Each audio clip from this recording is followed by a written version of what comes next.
11.30, buongiorno e ben ritrovati in diretta come sempre con le nostre edizioni straordinarie che ci accompagnano poi fino alla conferenza stampa del governatore Luca Zaia con tutta una serie di approfondimenti, notizie in anteprima, insomma confronti, rivedremo alcune cose anche della puntata di Ring ieri sera, in particolar modo con il dottor Rigoli, microbiologo che per primo, poi seguito dal professor Zangrillo, aveva detto che stiamo combattendo con un virus diverso, molto più debole, non ci sono gravità come quelle riscontrate negli ultimi mesi. È il 2 giugno e quindi ci sono tutta una serie di manifestazioni. Vi faccio vedere al volo quanto accaduto poco fa a Roma e Milano con Tajani, Forza Italia, Meloni, Fratelli d'Italia e Salvini della Lega. Forse possiamo anche sentire, ecco. E non parole. L'audio che sentiamo è inerente invece a Milano, mentre vedete a Salvini con tutta una serie di selfie, molte persone, chiaramente tutte attaccate, inutile negarlo, l'abbiamo notato in molti anche in questo caso, un grande tricolore ad aprire questo breve corteo, molti selfie come dicevamo poco fa, e Salvini che ha detto siamo qui non per protestare ma per avanzare delle proposte, c'è l'appello anche molto forte ancora una volta del Capo dello Stato anche oggi per i valori repubblicani, perché sia un momento di unione. Quello che vedete adesso è Milano, invece in diretta in questa immagine del Corriere.it, e tra poco vi farò sentire anche una prima dichiarazione di Matteo Salvini. Ci sono poi tutte le manifestazioni sul territorio con il nostro Christian Arboit, Lucio Zanato inviati sul posto, quindi tra poco vedremo anche queste immagini. Allora, siamo già collegati però con il sottosegretario all'economia Pierpaolo Baretta, che saluto e ringrazio. Buongiorno Baretta. Buongiorno e ben trovato. Le leggo Conte, il Premier, su Facebook: uniamo le nostre energie, stop a inutili divisioni, dice il Premier, non c'è tempesta che possa piegare questa bandiera, simbolo della nostra comune appartenenza, dei nostri valori fondativi, uniamo e concentriamo tutte le nostre energie nello sforzo condiviso di rialzarci e ripartire con la massima determinazione, scacciamo via la tentazione delle inutili rincorse a dividerci e dello spreco di energie nel rimarcare i contrasti in questo momento di grande difficoltà. Lo scrive appunto su Facebook, lo dicevamo, il Premier Giuseppe Conte, mentre Mattarella ancora, dicevo pochi istanti fa, ora il senso di responsabilità per la ripresa, la crisi esige unità, responsabilità e coesione. Allora, le sembra fino ad adesso da questo centrodestra in piazza una manifestazione responsabile, come la possiamo definire? Il tricolore, slogan a Roma, il centrodestra in piazza, gli inviti impossibili al distanziamento, chiaramente. La maxi bandiera e 300 militanti, così il centrodestra scende in piazza. Perché insomma, alla fine ci sembra abbastanza chiaro come stia iniziando la campagna elettorale per le regionali, quella che la riguarda, cioè che poi sarà appunto per la corsa a sindaco di Venezia, ma insomma il centrodestra una spallata la tenta forse in queste settimane, da qui in avanti, probabilmente da oggi, insomma, che cosa ne pensa Baretta?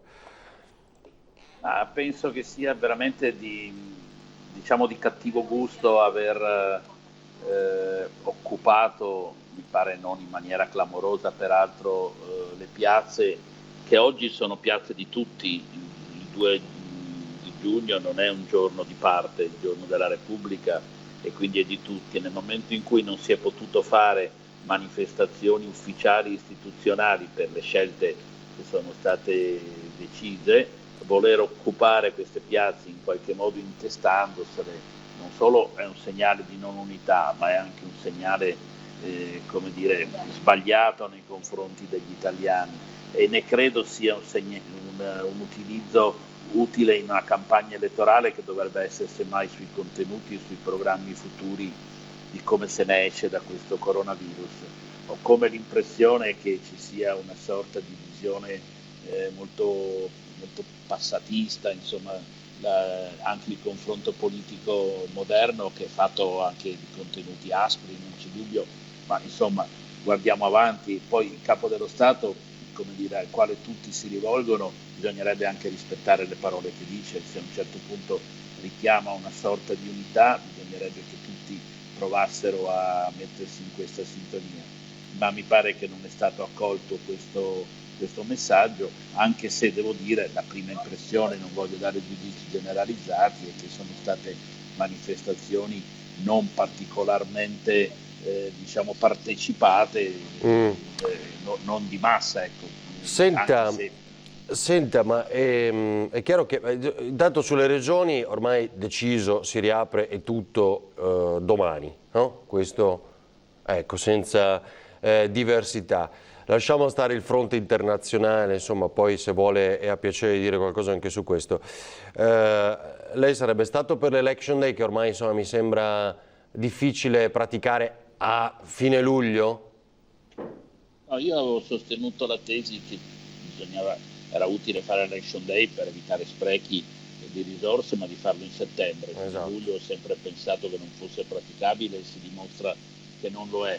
Dopodiché i virologi ci dicono anche di stare attenti verso la fine dell'anno. Adesso so che in Parlamento si sta discutendo di una data che va tra il 13 e il 27 di settembre. La mia opinione personale, anche interessato al punto, è che più presto si decide la data, a questo punto non entriamo più in diatribe su qual è, il Parlamento decida. So che il Presidente Zaia e altri governatori continuano a sperare in luglio. A me sembra un po' un'operazione, diciamo, tirata su, perché già a settembre sarà complicato, bisogna pensare come gestiremo anche una campagna elettorale dove i cittadini possano capire qualche contenuto su cui decidere. E che di fatto inizierà in agosto, almeno, o meglio, dopo sì. Ferragosto. Senta Baretta, io non so se riesce a sistemare forse il microfono dell'auricolare oppure staccarlo proprio l'auricolare se al telefono, perché non le rende giustizia, diciamo, sulla voce, la sentiamo un po' disturbata e vediamo se si può sistemare in questo senso. Senta, poi abbiamo raccontato, e oggi siamo certi che sia così ancora una volta, della sua Venezia, di come ci sia stata un'invasione in questi giorni, l'ha visto? Cioè, tutti a godersi. Visto. Ecco, adesso molto meglio, prego. No, ho visto, anzi è interessante quello che è successo domenica, perché da un lato è incoraggiante, cioè Venezia si dimostra di un'attrattività inconfutabile. Si era parlato molto del turismo di vicinanza e di prossimità in queste settimane e si è visto che funziona. Direi forse anche proprio il fatto che non c'erano in previsione turisti stranieri ha stimolato i turisti veneti o delle regioni circostanti ad andare immaginando che non ci fosse la ressa che di solito c'è, poi l'hanno provocata loro arrivando. Però questo è incoraggiante, vuol dire che era sbagliato il messaggio Venezia è morta, Venezia è morente, ha solo bisogno di assistenza. Dall'altro però, attenzione, qualche preoccupazione c'è, perché ha dimostrato che si rischia di ripartire col piede sbagliato, senza regolazione dei flussi. C'è stato caos nella gestione degli arrivi in città, c'è stato caos nei trasporti, quindi insomma a questo punto noi sappiamo che il turismo a Venezia ci sarà. Dobbiamo porci il problema di come lo regoliamo, non affidarci al caso. Io penso che ci voglia un sistema di prenotazioni per il turismo giornaliero da mettere a punto al più presto, in maniera tale che da un lato salvaguardiamo la città, dall'altro consentiamo ai turisti che si organizzano attraverso le prenotazioni di poter venire in città. Le faccio vedere... Baretta, le faccio vedere una cosa dalla diretta Codogno. Il capo dello Stato in questo momento sta parlando a Codogno, un'immagine chiaramente simbolo e tra l'altro Sergio Mattarella con la mascherina. Vediamo se riusciamo a sentirne qualche brano un attimo. Che non lascia spazio a polemiche e distinzioni. Tutti siamo chiamati a lavorare per il nostro Paese, facendo appieno il nostro dovere, ognuno per la sua parte. Qui nella Casa Comunale di Codogno, in questa visita breve, ma davvero sentita e intensa, accanto a questo splendido albero, che so che ha un significato emblematico particolare per la sua città, signor Sindaco, qui a Codogno, in questa Casa Comunale, oggi, come poche ore fa a Roma, all'altare della Patria, è presente l'Italia della solidarietà, della civiltà, del coraggio, in una continuità ideale in cui celebriamo quel che tiene unito il nostro Paese, la sua forza morale. Da qui vogliamo ripartire con la più grande speranza per il futuro. Grazie al Presidente, grazie ai sindaci, grazie al nostro governo. Così dunque Sergio Mattarella, insomma, non l'avevo mai visto, devo mettere con la mascherina in questi mesi, anche questa è un'immagine. Eppure Baretta, non stiamo dicendo che forse clinicamente il virus non esiste più, un segnale sbagliato da mandare, no? Cosa dice? Guardi, io dico questo, che ognuno deve prendersi una responsabilità esplicita. Abbiamo fatto 2 mesi, anzi quasi 3 di blocco praticamente di tutte le attività. Se andiamo avanti ancora un po' con le mascherine, credo che non ci succeda niente di tragico ed evitiamo rischi che potremmo non conoscere, perché la cosa peggiore che ci può succedere è la ricaduta. Cioè noi adesso stiamo, come diceva prima lei, da domani si riparte, ci si muove anche tra le regioni, è tutto libero, si va in spiaggia ed è bene anche che sia così, perché le persone hanno voglia di ricominciare, c'è uno spirito positivo, lo spirito che Mattarella ci ha ricordato. Però da qui a ignorare il fatto che comunque non si sa ancora a che punto siamo, per cui io un po' di prudenza la consiglio e credo che valga la pena mantenerla. Sono 2 le cose, anzi 3 le cose che ci vengono chieste, sono quelle all'inizio, una buona igiene, soprattutto alle mani, una mascherina e un po' di distanziamento. Credo che siamo in grado di gestirli, di farlo. Mi pare, vado a memoria, poi lei li citerà meglio, mi pare 470.000 richieste di prestito di garanzia, no? Per quanto riguarda il rilancio, anzi il decreto appunto sulle garanzie, e poi 427.000 di queste sul fronte italiano sono proprio il prestito che tutti immaginavamo più importante, no? Quello sotto i 25.000 euro. Da ieri si può tramite sito INPS far riemergere il lavoro nero, no? Da qui al resto dei mesi estivi. Cioè sono tutti passi credo fondamentali in questo momento. Che giudizio ne dà di come sta andando e cosa ancora riscontrate? Perché aggiungo un ultimo elemento emerso molto chiaramente, lo vedremo poi a settembre, l'incubo è che da settembre in poi, e l'appello vi arriva anche da Landini della CGIL, con la libertà di licenziamento, definiamola così, sia una strage sul fronte del lavoro. Ma vede, intanto la prima considerazione è che si è dimostrato chiaramente, al di là delle polemiche anche comprensibili e legittime, che il percorso è un percorso a tappe, graduale, che si affina e migliora giorno per giorno. Lei ha detto 25.000 perché questo è l'attuale decreto, ma abbiamo già votato un cambiamento che andrà in vigore tra pochi giorni, quando sarà completato l'iter parlamentare, che quei 25 diventano 30. Erano sì, 6 anni la restituzione e diventeranno invece 10 di restituzione. Quindi progressivamente si migliorano le cose anche sulla base dell'interlocuzione con le categorie economiche, con le forze sociali. Questo è il primo elemento. Non bisogna considerare ogni cosa che viene fatta chiusa in sé e dare un giudizio definitivo. Si deve e si può migliorarla. In questi giorni inizia l'iter parlamentare per il decreto rilancio e lì ci saranno interventi importanti di ulteriore miglioramento. Quindi un atteggiamento propositivo è utile e noi siamo pronti a recepire le osservazioni critiche e anche le proposte per migliorarlo. Quindi questo è il quadro. Dopodiché in questo senso è un buon metodo anche per prepararci a gestire un autunno che, per l'appunto, se riusciamo ad evitare una caduta epidemiologica, forse riusciremo anche a gestirlo con molte difficoltà. Io non credo che avremo di fronte un numero impressionante di licenziamenti, per 2 motivi. Uno politico, perché credo che tutti noi faremo di tutto, il governo in primis, ma devo dire anche il senso di responsabilità delle imprese. Sarebbe veramente, uno scenario apocalittico quello di trasformare una crisi in un dramma sociale, anche perché noi abbiamo messo a disposizione una parte importante di cassa integrazione, certo molto costosa, e sappiamo che potrebbe non bastare, quindi siamo predisposti a ragionare su cosa succede. Ma la seconda ragione è perché noi dobbiamo lavorare seriamente perché un po' di ripresa ci sia. Non sarà al 100%, ma dicevamo prima, il segnali di domenica, anche se un po' confusi e anche da tenere sotto controllo, sono che la gente ha voglia di muoversi. Anche una tipologia di consumi bisognerà aiutare e stimolare in maniera tale che le risorse, il risparmio privato che in Italia per fortuna c'è, venga investito. Ecco perché ad esempio il bonus per il 100-110%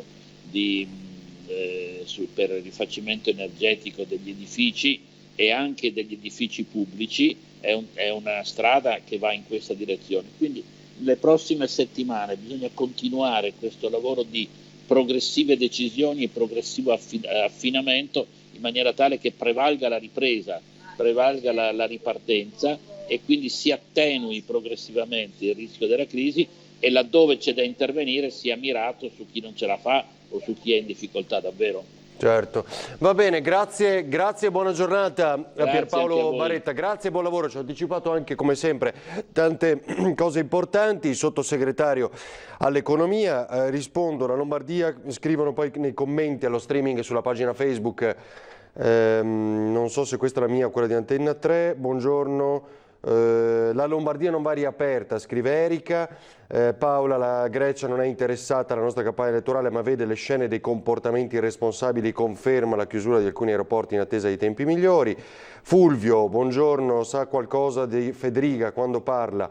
Il governatore Fedriga, stiamo aspettando infatti quanto già deciso per esempio da Zaia in Veneto, dovrebbe parlare oggi, quindi stabilire alcune cose e tra queste immaginiamo non più l'obbligatorietà delle mascherine all'aperto esattamente come in Veneto, però non possiamo dire nulla finché non sarà ufficiale. Continuiamo ancora a vedere le immagini di Codogno, la visita adesso al cimitero, sta arrivando il capo dello Stato, adesso ci colleghiamo con Ilaria Marchiori a Marghera, ci ha fatto sapere che c'è una piccola protesta all'esterno della una manifestazione, immaginiamo, insomma, come spesso è capitato in questi mesi, di chi vuole portare la propria voce là nel fulcro, diciamo, di ogni giornata quando si tiene la conferenza stampa del governatore Luca Zaia in diretta e quindi si ha la possibilità di amplificare appunto anche questa voce. E poi con Christian Arboit per la manifestazione del 2 giugno della Lega sui territori, quindi ci collegheremo con lui tra poco.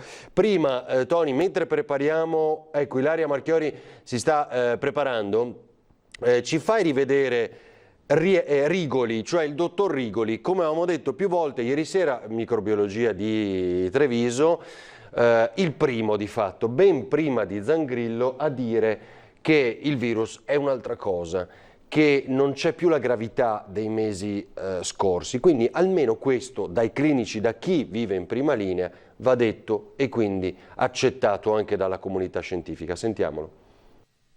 Certamente le procedure che abbiamo messo in atto di distanziamento, di mascherina sono servite, tuttavia qualcosa è successo. Adesso il lavoro che dobbiamo fare è quello di andare a vedere, sequenziando il virus, se è cambiato qualcosa proprio nella genetica del virus. In altre parole, se il virus è diventato meno virulento.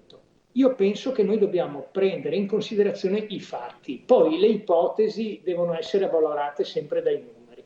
In questo momento nessuno può negare che il virus sia diventato meno virulento. Vediamo da tutte le parti meno pazienti e i pazienti che vediamo non sono gravi. Su questo non può discutere nessuno. Quindi voglio dire, adesso si fa l'ipotesi se tornerà a ottobre, se invece si spegnerà.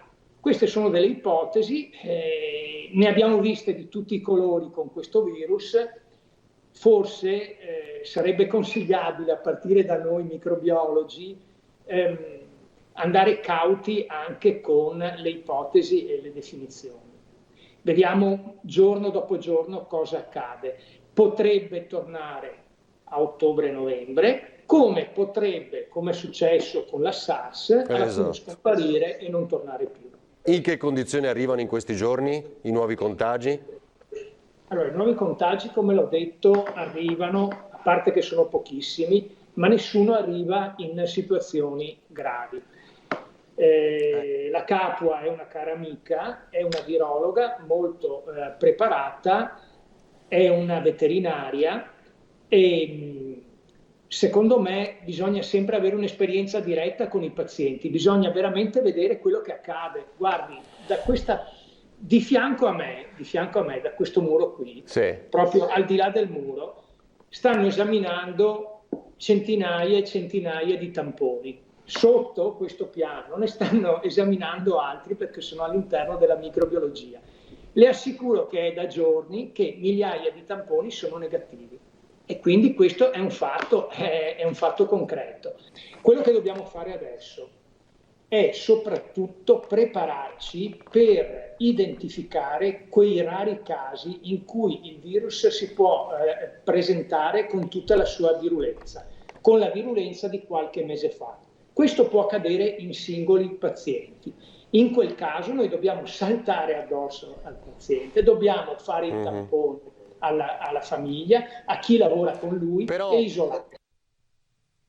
Allora, così il dottor Rigoli ieri sera. Dobbiamo andare velocissimi, come sempre siamo in ritardo. Credo sia già collegato con noi Davide Pierrone. Tra poco, ciao Davide, buongiorno, studente di psicologia specializzando. Tra poco Davide veniamo da te, ci racconti la tua storia e l'appello alla politica. Buongiorno. Ilaria Marchiori credo con Sandro Ponchio a Marghera invece, anche perché c'è una protesta, vedete, un gruppo di persone, tra l'altro attorno all'assessore De Berti che ieri sera era ospite a Ring. Ilaria, raccontaci tutto, che succede? Sì, buongiorno Ferdinando, scusa ti correggo, sono con Paola Barbato e non con Sandro Ponchio. Hai fatto bene, siamo brava. Qui di fronte alla sede siamo qui di fronte alla sede della l'ingresso principale, quello lo ricorderete dei primi tempi degli inizi, e oggi c'è una breve delegazione del trasporto privato. Allora, innanzitutto ci vuole dire il suo nome, abbiamo qui proprio la portavoce. Io sono Marianna Michelotto e rappresento in questo momento una delle moltissime aziende che si trovano in difficoltà. Siamo qui con altri colleghi perché vogliamo far presente le problematiche del nostro settore. Noi lavoriamo con il trasporto scolastico e con il turismo. Il trasporto scolastico è fermo da mesi e riprenderà forse, non si capisce in che modo, a settembre. Il trasporto invece riguarda l'indotto del turismo è fermo fino a data da destinarsi, perché anche se il 3 riaprono le frontiere delle regioni siamo ancora bloccati a livello internazionale e per noi è difficile ripartire nell'arco di 3 giorni con tutto l'indotto, con le prenotazioni, con i viaggi. Questo però per noi ha un duplice problema: oltre agli investimenti fatti che di fatto non hanno delle entrate al momento, abbiamo dei problemi con i dipendenti che terminano la cassa integrazione prevista dal governo il 6 di giugno, quindi noi ci troviamo settimana prossima con zero fatturato praticamente, una possibilità di inizio per il turismo e nessuna copertura per i nostri dipendenti. E quando si parla di trasporto si parla di aerei, di treni o di TPL, mai di queste aziende private che comunque movimentano capitali e investimenti e hanno dei dipendenti a cui devono rispondere. Quindi siete venuti qui perché insomma in qualche modo vi siete sentiti un po' lasciati indietro, un po' trascurati, e quindi volete far sentire la vostra voce e provare ad ottenere qualche risposta. Esatto, specialmente per i nostri dipendenti che si ritrovano senza cassa integrazione e ne hanno ricevuto non tutti, solo il mese di marzo. Stiamo ancora attendendo le altre mensilità e comunque la loro copertura terminerà questa settimana. Quindi noi siamo qui a chiedere un aiuto per questi nostri lavoratori e un aiuto al settore che non è propriamente il trasporto pubblico, è di fatto una tipologia differente che lavora molto con il turismo e quindi ha bisogno di più tempo per ripartire come tutte le altre strutture, anche perché al momento la capienza che ci permettono di utilizzare per i mezzi per mantenere il distanziamento è limitata, di conseguenza i costi anche ai nostri passeggeri dovranno essere aumentati in un momento in cui l'utenza e le famiglie e le persone che possono viaggiare non hanno questa grandissima disponibilità. Ecco, avete sentito, questa questa è una delle tante categorie che sta cercando di far sentire la propria voce, come ne abbiamo sentite altre in tutti questi mesi. Hanno deciso di venire qui proprio oggi perché durante la conferenza stampa del presidente Zaia, al Punto Quotidiano, come ci aveva già annunciato ieri, ci sarà proprio l'assessore regionale ai trasporti Elisa De Berti che probabilmente affronterà e sta parlando anche con questa loro, no? questione che è stata appena sottoposta. Sì, infatti non so se l'assessore, lei può venire qui un secondo, eccola, infatti bravissima, ci raggiunge Ilaria, subito, perfetto. Non volevo interromperla perché appunto stava, innanzitutto benvenuto assessore. Allora, noi la stavamo aspettando perché insomma il suo, quello che insomma il tema che verrà affrontato oggi in conferenza è un tema caldo, trasporti, abbiamo sentito un buco importante e poi adesso questo incontro con questa delegazione. Innanzitutto cosa può dire a queste persone? Beh, guardate, innanzitutto sottolineo che quando io parlo del buco nel trasporto pubblico locale di almeno 120 milioni, nella migliore delle ipotesi, ma non sarà così, non comprende i signori che ho qui dietro. Sì, perché abbiamo sentito è un'altra categoria. È un'altra categoria che però mi stavano dicendo sostanzialmente che non si sentono rappresentati, immaginiamo, vediamo se riusciamo domani anche la loro voce, perché esistono anche loro. Io sono alcuni giorni che dico sì, è un problema per il trasporto pubblico locale, ma attenzione, perché tutto il mondo dei trasporti a livello nazionale, che sia pubblico che sia privato, va in crisi perché mancano i turisti, mancano gli utenti, mancano i passeggeri, dagli NCC ai tassisti, a chi ha gli autobus che prima faceva servizio scolastico però piuttosto che noleggio nel campo del turismo. Queste persone sono a zero e sono inascoltate perché non hanno previsioni per rispondere alle loro esigenze, e queste persone che ci sono alle mie spalle hanno famiglia, hanno figli e hanno pari dignità di tutti gli altri che sono stati tutelati. Quindi io chiedo veramente che l'associazione di categoria che li dovrebbe tutelare, che porti sul tavolo delle attività produttive, quindi con il collega Marcato, anche le loro esigenze, perché io ho avuto un confronto anche con il collega Marcato, affermato che le loro esigenze non sono state portate sul tavolo, e un appello al governo che parli un po' di più con le regioni, che forse le regioni riescono a far capire e a portare gli interessi trasversali di tutte le realtà del nostro territorio che stanno soffrendo sia le conseguenze del lockdown, ma attenzione, perché il lockdown e gli effetti del lockdown sono dietro, ma li abbiamo anche davanti, e nei prossimi mesi ne pagheremo ancora le conseguenze. Sì. Ecco, avete sentito dunque un forte appello da parte dell'assessore De Berti, che ringraziamo per essersi per aver lasciato il colloquio con i rappresentanti della categoria e venirci a dire che cosa stava succedendo e lanciare anche questo forte appello.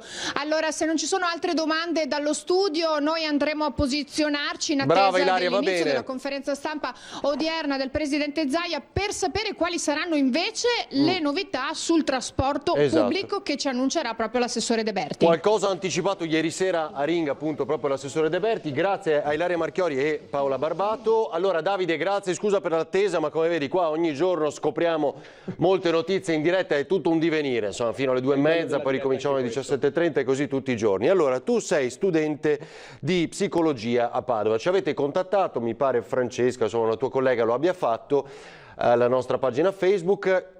Aiutaci a capire in poche parole cosa succede, perché vi sentite in qualche maniera dimenticati o in difficoltà nel momento in cui dovete fare un ulteriore passo fondamentale per la vostra professione. Prego. Allora, diciamo che data la situazione coronavirus, il sostenimento di questo esame di Stato, per l'appunto, che è richiesto per poter iniziare a lavorare e ottenere l'abilitazione alla nostra professione, che è quella di psicologo, è stato tramutato da un esame in presenza composto da più prove in un esame unico orale. Tale informazione è divenuta ufficiale il 29 di aprile tramite il decreto ministeriale del Ministero dell'Università e della Ricerca, Gaetano Manfredi, che ha comunicato quindi questo cambiamento per tutti gli esami di Stato ordinistici.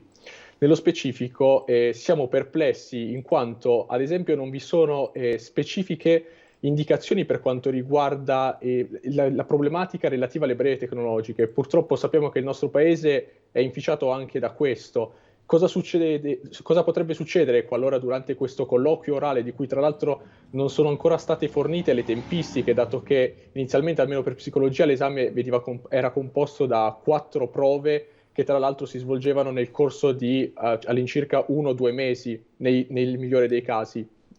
Non sappiamo quindi la durata di questo esame, non sappiamo cosa possa succedere qualora la connessione salti, addirittura anzi le poche università che hanno già pubblicato i bandi e la chiusura per l'iscrizione è il 22 di giugno, in alcuni casi riportano che nel caso di ripetuto calo della connessione la commissione valutatrice potrà addirittura pensare a un'eventuale bocciatura. Cioè, non ci sentiamo tutelati. Se io non ho un internet che sia sufficientemente di qualità, mi cade la connessione, mi bocciano. C'è il rischio della bocciatura se la commissione crede che questo sia un tentativo da parte del candidato di sviare la domanda, molto banalmente, che io posso anche capire, però dall'altra parte cosa facciamo? Ignoriamo il problema delle barriere tecnologiche presenti sul nostro paese?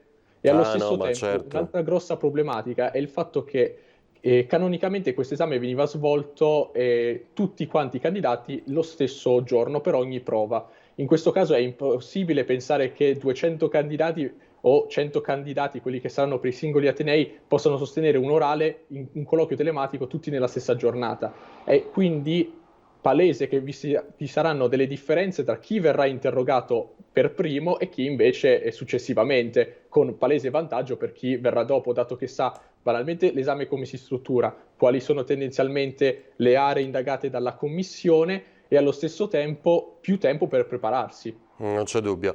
Davide, l'ultima cosa che ti chiedo, tu sai bene, appunto perché sei iscritto all'Università degli Studi di Padova, che noi settimana scorsa abbiamo presentato un progetto che è tra gli unici forse in Europa, tra i pochi di certo, ma un'unicità nel peso. Ecco, oggi si abusa di questa espressione, il bazooka. Allora, se il bazooka economico ne aiuta gli studenti, per l'Università di Padova è di 13 milioni di euro, non poco. Certo. E per esempio appunto l'aiuto anche pagare la SIM, la connessione, pagare gli affitti, tante cose che viene. Su questo tuoi colleghi pensano magari di approfittarne? Può esservi utile in qualche maniera? Allora, diciamo che la reale problematica è che le persone che possono accedere a questo esame di Stato formalmente non sono più studenti, quindi non rientrano neanche in questi benefici economici stanziati dall'università. Ed è un vero peccato, perché diciamo che si trovano in una situazione di limbo tra la professionalità garantita quindi dall'iscrizione a un ordine professionale e lo status di studenti. In questo momento non beneficiano di nessuna agevolazione né dalla parte di essere studenti, quindi di questi fondi economici che sono stati stanziati, né dall'altra parte una tutela da parte dell'ordine professionale, proprio perché non sono banalmente iscritti all'ordine, non sono ancora professionisti. Come vi state organizzando? Cioè, siete una rete in tutta Italia? Cercate di portare questa voce? Perché insomma noi vi abbiamo dato spazio con molto piacere, appunto perché spesso abbiamo parlato dei ragazzi e delle loro difficoltà, dei fuorisede, di chi è rimasto bloccato anche durante il lockdown, di chi doveva trovare i libri in un'altra regione, insomma tante difficoltà di questi mesi. Ne risolviamo di problemi, ma insomma questo è bello grosso, non so come fate. Allora, siamo riusciti ad organizzare una manifestazione a Roma, a Montecitorio, per il 4 di giugno, ottenendo tutti i permessi del caso, ovviamente con distanziamento sociale, mascherina e guanti, per comunque essere in regola e non rischiare in sanzioni. Allo stesso tempo stiamo organizzando altre manifestazioni sul territorio nazionale nei giorni a seguire, di modo che tale problematica, siccome ha comunque una risonanza a livello nazionale, non solamente territoriale, possa essere portata avanti anche nelle realtà, nelle piccole realtà. Davide, quando sarebbe l'esame? L'esame sarebbe il 16 luglio, però la scadenza per iscriversi è il 22 di giugno. Perfetto, chiarissimo. Tienici informato, in bocca al lupo davvero. Certo, grazie a voi. A Davide Pirrone, dunque ci ha raccontato anche questo aspetto. Allora è pronto Christian Arboit, pochi istanti di pubblicità e poi ci colleghiamo con lui.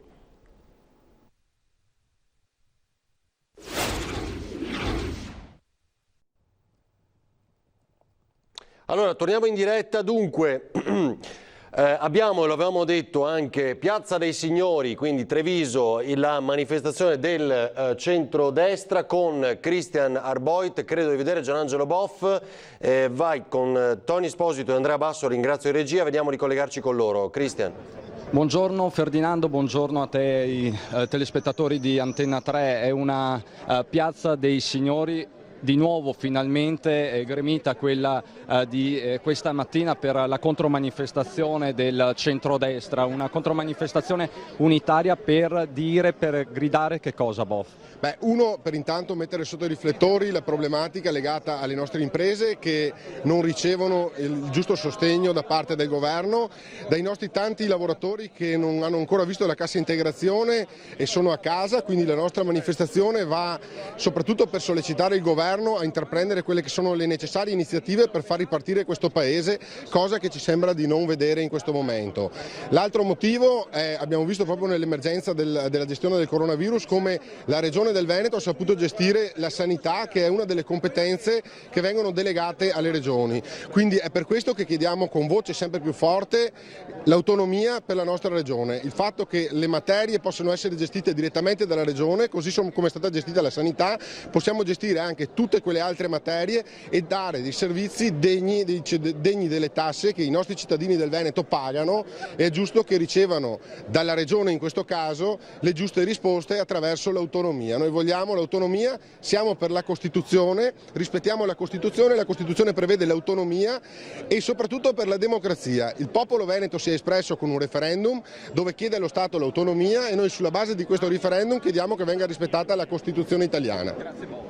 Sindaco, parlavamo di autonomia. Nel giorno della festa della Repubblica è una contraddizione o non lo è?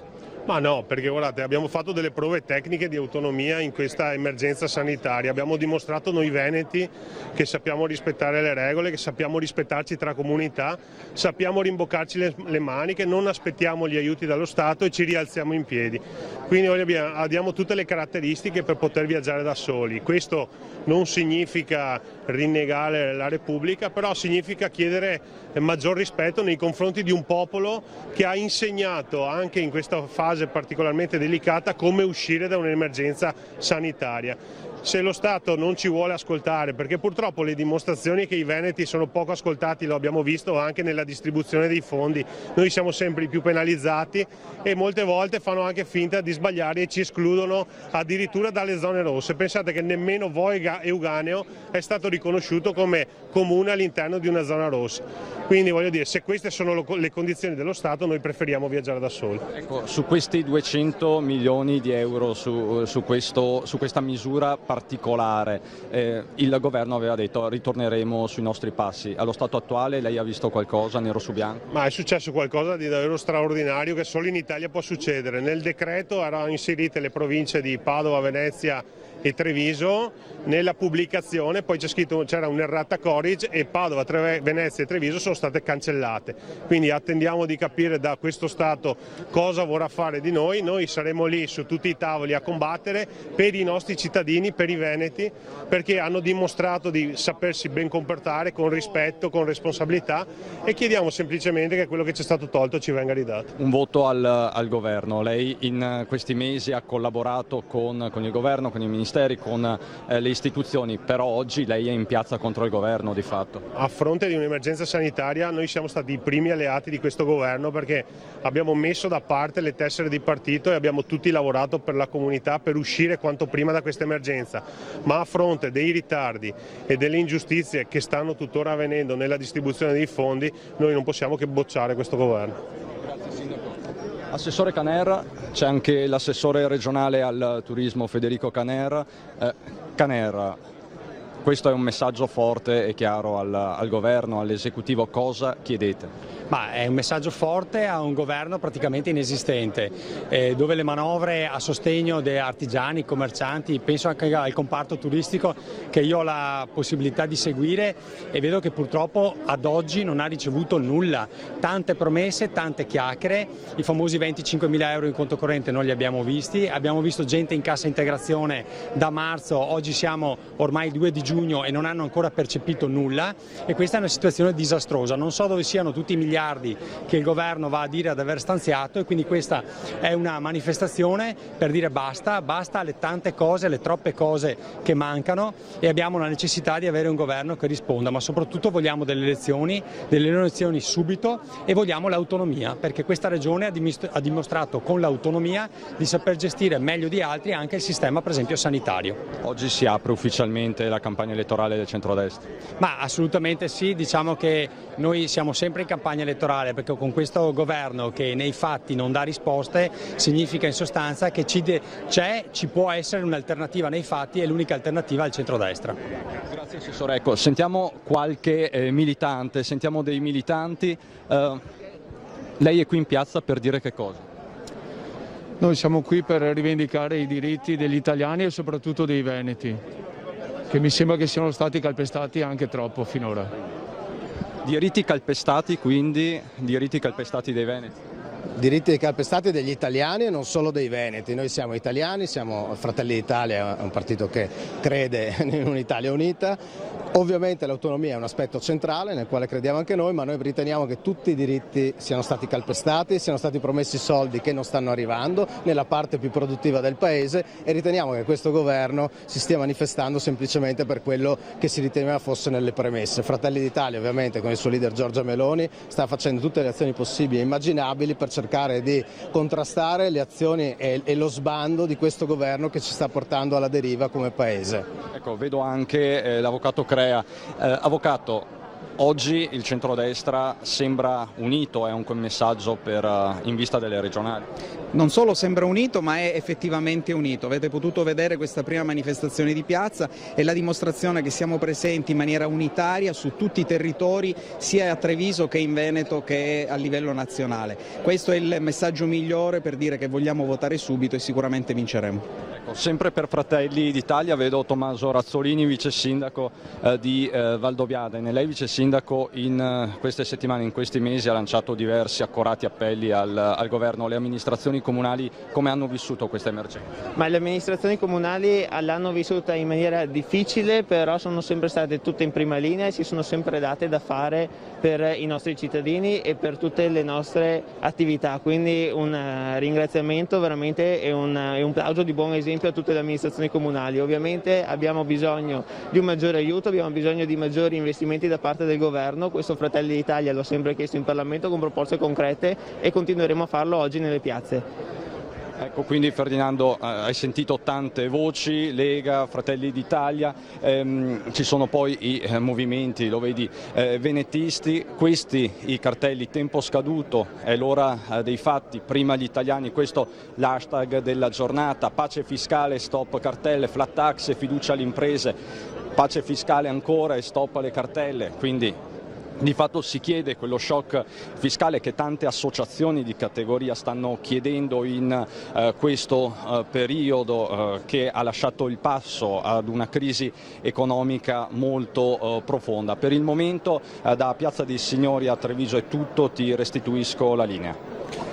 Grazie davvero. Cristian Alborit con Nicoletta Rizzetto, ancora il tricolore, ve ne mostro un altro mentre salutiamo anche Cristian Ferrari che è collegato con noi, ma chiedo qualche momento di pazienza. Y40, che è la piscina più profonda d'Europa, lo sapete, del mondo, è a Montegrotto, meno 40 metri, e il tricolore bellissimo con lo stemma sabaudo tra l'altro della monarchia quest'oggi, quindi sul fondo della piscina hanno nuotato dei sub portando il tricolore, lo vedete, e questo è il 2 giugno della piscina di Montegrotto. Dunque, Ferrari, buongiorno, come sta? Mi sente? Cristian Ferrari? Non capiamo se ha una grandissima abilità e immobilità o è proprio frizzata l'inquadratura, dobbiamo ristabilire il contatto. Ah no, lui si muove. Allora, Ferrari, se mi sente, intanto io le mostro un servizio, vediamo se riusciamo a ripristinare il collegamento. Cosa hanno detto un imprenditore e il responsabile della CGA di Mestre ieri sera sull'incubo licenziamenti che poi riguarderà appunto probabilmente, è la preoccupazione da settembre in poi quando ci sarà lo stop al blocco dei licenziamenti. Vediamo questo servizio. Sarà un dramma perché le imprese torneranno a licenziare. Penso in particolar modo all'indotto turistico, alberghiero, all'indotto della ristorazione, che sono i più colpiti, i più gravemente colpiti. E a settembre avremo centinaia di migliaia, se non addirittura milioni, di persone a casa senza lavoro. E mi si vuol venire a dire che questo non è un problema gravissimo da affrontare? Signori, abbiamo bisogno di persone preparate, che rivestano posizioni di rilievo con autorevolezza, perché rischiamo di sacrificare il nostro paese e il suo futuro sull'altare del pressapochismo, della superficialità e dell'incompetenza. E da persona che fa impresa in Italia, ha la sua azienda manifatturiera e rappresenta la quinta generazione industriale di una famiglia, io non l'accetto, perché abbiamo fatto sacrifici, stiamo continuando a farli e non possiamo sacrificare tutto perché abbiamo una profonda e dilagante ignoranza. Ecco, Zabeo, per lei invece a settembre che succede? C'è un grossissimo pericolo che questo paese, non dico crolli, ma non abbia le forze per rialzarsi. Ricordo che il 2009, che è stato l'anno horribilis dell'economia italiana in questi ultimi 75 anni, il PIL è sceso del 5,5% e allora la disoccupazione raddoppiò, passò dal 6 al 12%. Ecco, quest'anno le stime dicono che se andrà bene, insomma, il PIL crollerà di 10 punti percentuali, quindi quasi il doppio rispetto al 2009. Quindi è evidente, molto probabile che l'aumento della disoccupazione sarà importantissimo, significativo e quindi, come dicevo in precedenza, rischiamo che da una crisi economica, da una depressione economica, passiamo praticamente a una crisi sociale importante e significativa. Dobbiamo evitare tutto questo. Il governo ha messo in campo delle misure importanti, quasi 80 miliardi di euro, quindi dal punto di vista economico è una cifra importante, solamente questo è stato l'errore, a nostro avviso, che con tutti questi soldi li ha spesi o li sta cercando di erogarli in mille rivoli.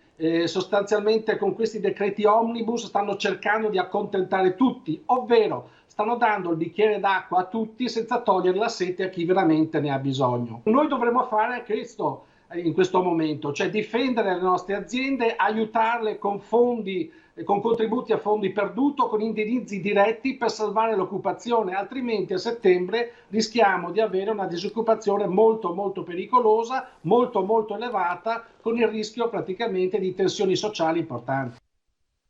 Allora, intanto la bandiera non era con lo stemma Sabaudo, ma quella della Repubblica Marinare, ha ragione il nostro marinaio in regia Andrea Basso. Cristian Ferrari, buongiorno, mi sente adesso? Sì, la sento benissimo. Ecco qua, è riuscito ad ascoltare anche quello che diceva per esempio l'imprenditore Giordano Ariello e Paolo Zabeo della CGIA di Mestre ieri sera, cioè attenzione, quando bloccano i licenziamenti rischiamo un disastro. È qualcosa che un po' è nell'appello anche fatto dal vostro segretario nazionale Maurizio Landini, mi pare, sui quotidiani oggi. Cosa dice lei? È evidente che siamo in presenza di una ricaduta della crisi sanitaria che ci mette di fronte ad una crisi economica senza precedenti. Ci sono stati dei provvedimenti assolutamente fondamentali per tenere e garantire i livelli occupazionali in essere e la capacità produttiva colpita a morte da questo virus che ci è arrivato. È chiaro che questi provvedimenti ci danno il tempo di 4 mesi per tentare di costruire una strategia di rilancio più complessivo, ma è altrettanto evidente che terminata la copertura della cassa integrazione, terminata la moratoria di licenziamenti, il rischio è quello di una emersione di una serie di esuberi che vanno in tutti i modi evitati, a cominciare dal fatto che questi provvedimenti fondamentali non sono soldi a pioggia, non solo diseducativi come ho sentito definirli da qualche assessore regionale, sono degli elementi fondamentali per proteggere le famiglie, i lavoratori e le persone e garantire un reddito. E quindi la prima cosa è di prolungare la copertura degli ammortizzatori sociali in essere e anche il divieto di licenziamento. Perché noi non parliamo di un paese in cui gli imprenditori non vedono l'ora di licenziare, però il rischio è che si trovino nella condizione di necessità di farlo, quindi c'è bisogno di un ulteriore intervento in questo senso. Cosa si può fare? E infatti lo Stato è intervenuto con miliardi per... Però non bastano, Ferrari, no? Dicono molti, cioè forse i fondi perduti devono essere ancora di più, quella quota lì dei 6 miliardi. No? finanziavano gli ammortizzatori sociali, qui avremmo avuto una tragedia immediata. Fate il confronto con gli Stati Uniti d'America, dove senza cassa integrazione, senza divieto di licenziamento, nel giro di 2 settimane hanno avuto 40 milioni di disoccupati. Certo, vero.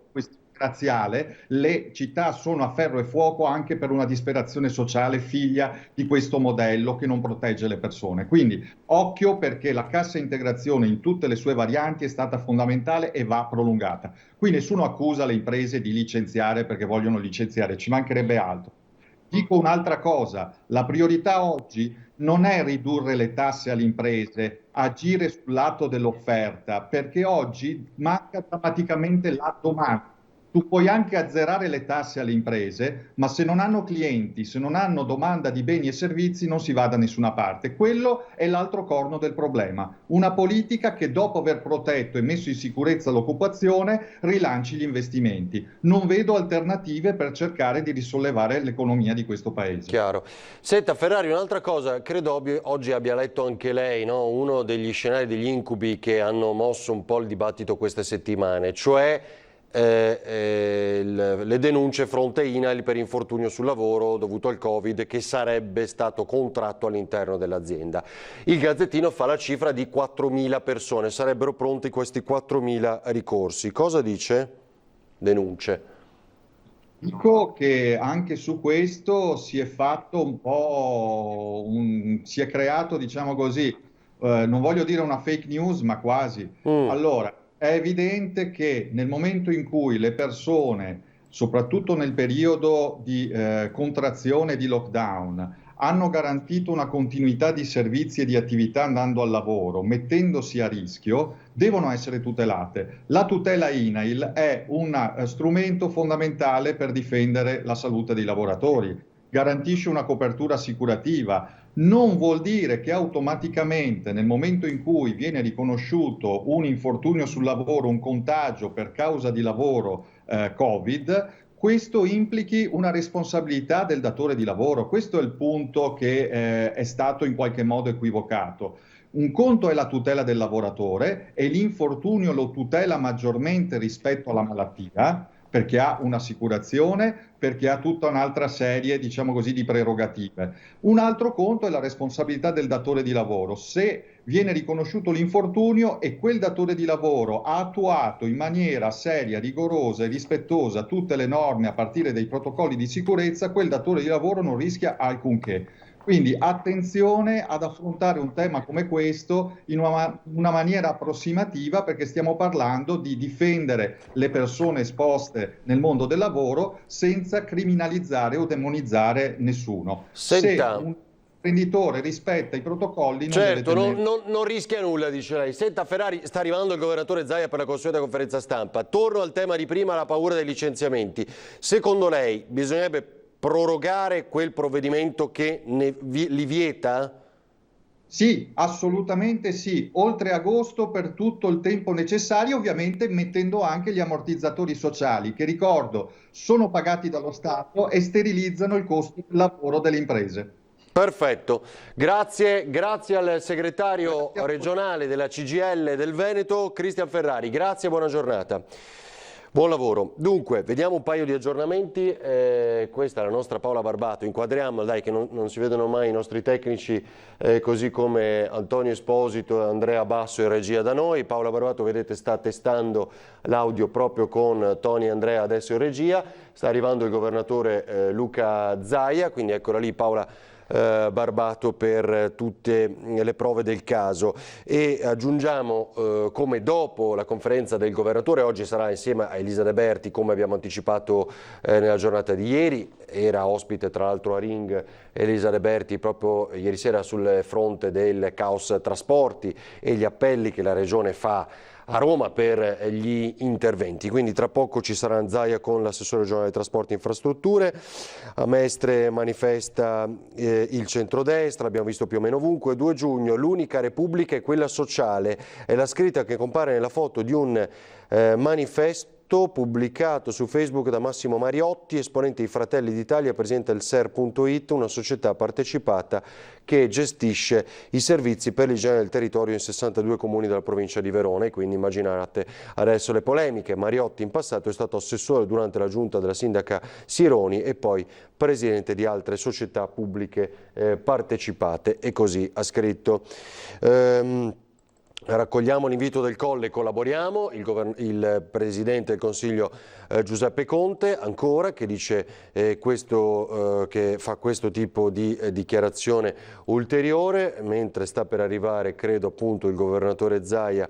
Volevo farvi vedere al volo Matteo Salvini, vediamo una battuta perché poi non l'abbiamo sentito questa mattina, dall'agenzia Vista, vediamo. Perché noi siamo qua per risolvere problemi. Eccolo qua. Prego, lo facciamo risentire. Lo speriamo perché noi siamo qua per risolvere problemi. Sulla cassa integrazione speriamo che ci ascoltino, eliminando le lungaggini. Sui contributi alle imprese in banca speriamo che ci ascoltino e adottino il modello svizzero. Quindi bene, è arrivato però Luca Zaia con gli assessori, sentiamo. Siamo puntuali? Perfetti. Grazie e ben trovati, ritrovati. E direi di dar subito inizio. Poi oggi abbiamo anche, come dicevo ieri, ho anticipato ieri, la presenza dell'assessore De Berti per dare un attimo il punto di situazione rispetto al trasporto pubblico locale. Peraltro questa mattina l'assessore ha incontrato i responsabili del trasporto pubblico privato, definiamolo così, che sono anche qui fra le 2 entrate, prego accomodatevi dentro, che sono sostanzialmente coloro che hanno il noleggio con conducente di pullman, autobus, pensate agli autobus scolastici piuttosto che i pullman, e ovviamente sono in un limbo dimenticato, quindi li salutiamo e dopo ne parlerà l'assessore De Berti. Prego, buongiorno. Allora, i tamponi sono 689.000, sono 12.200 in più rispetto a ieri. 689.285, 12.200 in più a Adda. Prego. Numero di positivi 19.162, più 8, quindi siamo sempre in linea. Isolamento 1.311, vedete che stiamo sfondando anche i 1.000. Se ne sono usciti ieri dall'isolamento 283 persone. Quindi in questo passo, fatto una media di 200 al giorno, vuol dire in 6 giorni si va a 0. I ricoverati sono 375, meno 7 rispetto a ieri. Dei 375, 103 sono positivi. Le terapie intensive, c'è un bel numero anche oggi, 27. Quindi meno 2 e 5 sono positivi. Quindi noi in teoria abbiamo ancora 5 pazienti Covid nelle terapie intensive del Veneto. 27. I dimessi sono 3.388 più 8.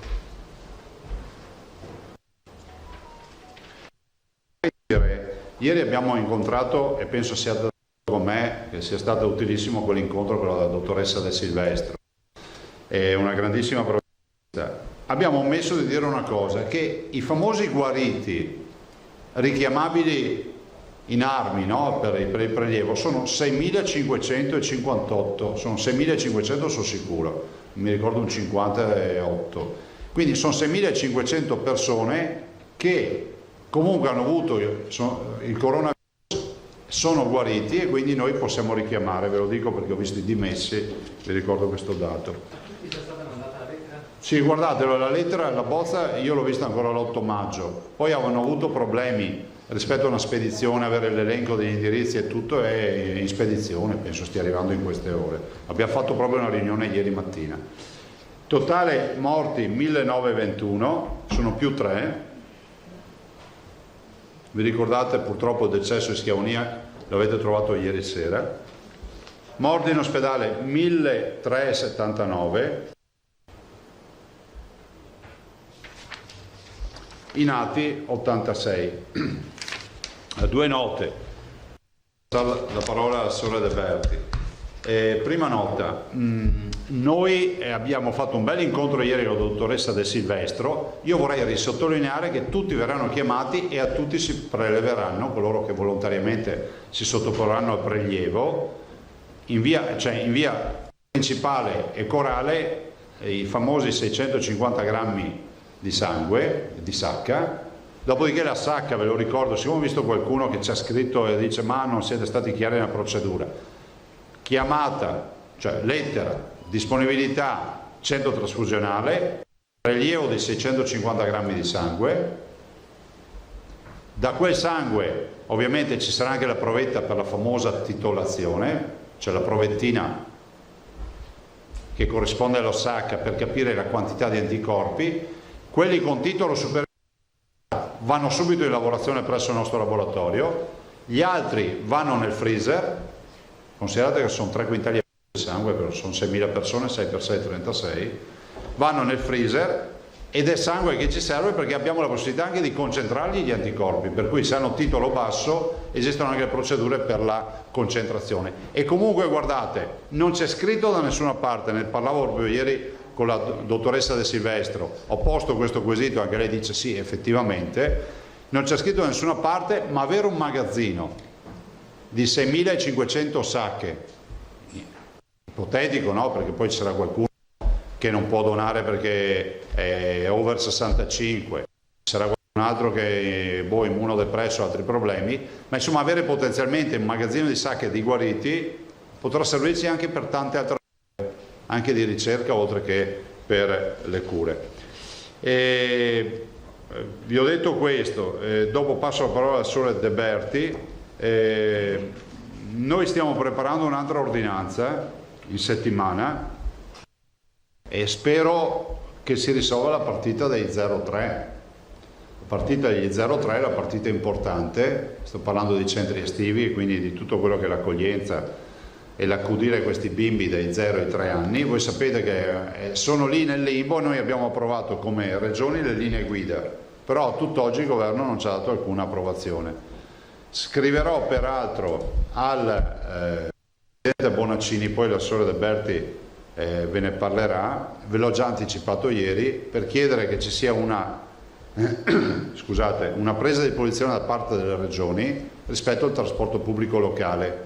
Cioè siamo convinti del fatto che se in auto giri in 4 o in 5 con la mascherina, se non sei convivente, al ristorante idem, e in qualsiasi posto se c'è assembramento vai con la mascherina, sapienze originarie, perché è inutile vivere di romanticismo su ste robe, non funziona, nel senso che treni non ce ne sono a sufficienza per il fabbisogno che c'è, e così vale anche per tutto il resto del trasporto pubblico. Due note, c'è questo bimbo, pensate, farà il giornalista da grande, Fabio, che ha scritto il diario con tutti i fatti salienti del coronavirus, e quindi il giorno dei pulcini, il giorno... Quindi ogni pagina è dedicata a una giornata, diciamo, topica del coronavirus. Quindi ringraziamo Fabio. Poi voglio ringraziare anche 2 fratelli che sono Matteo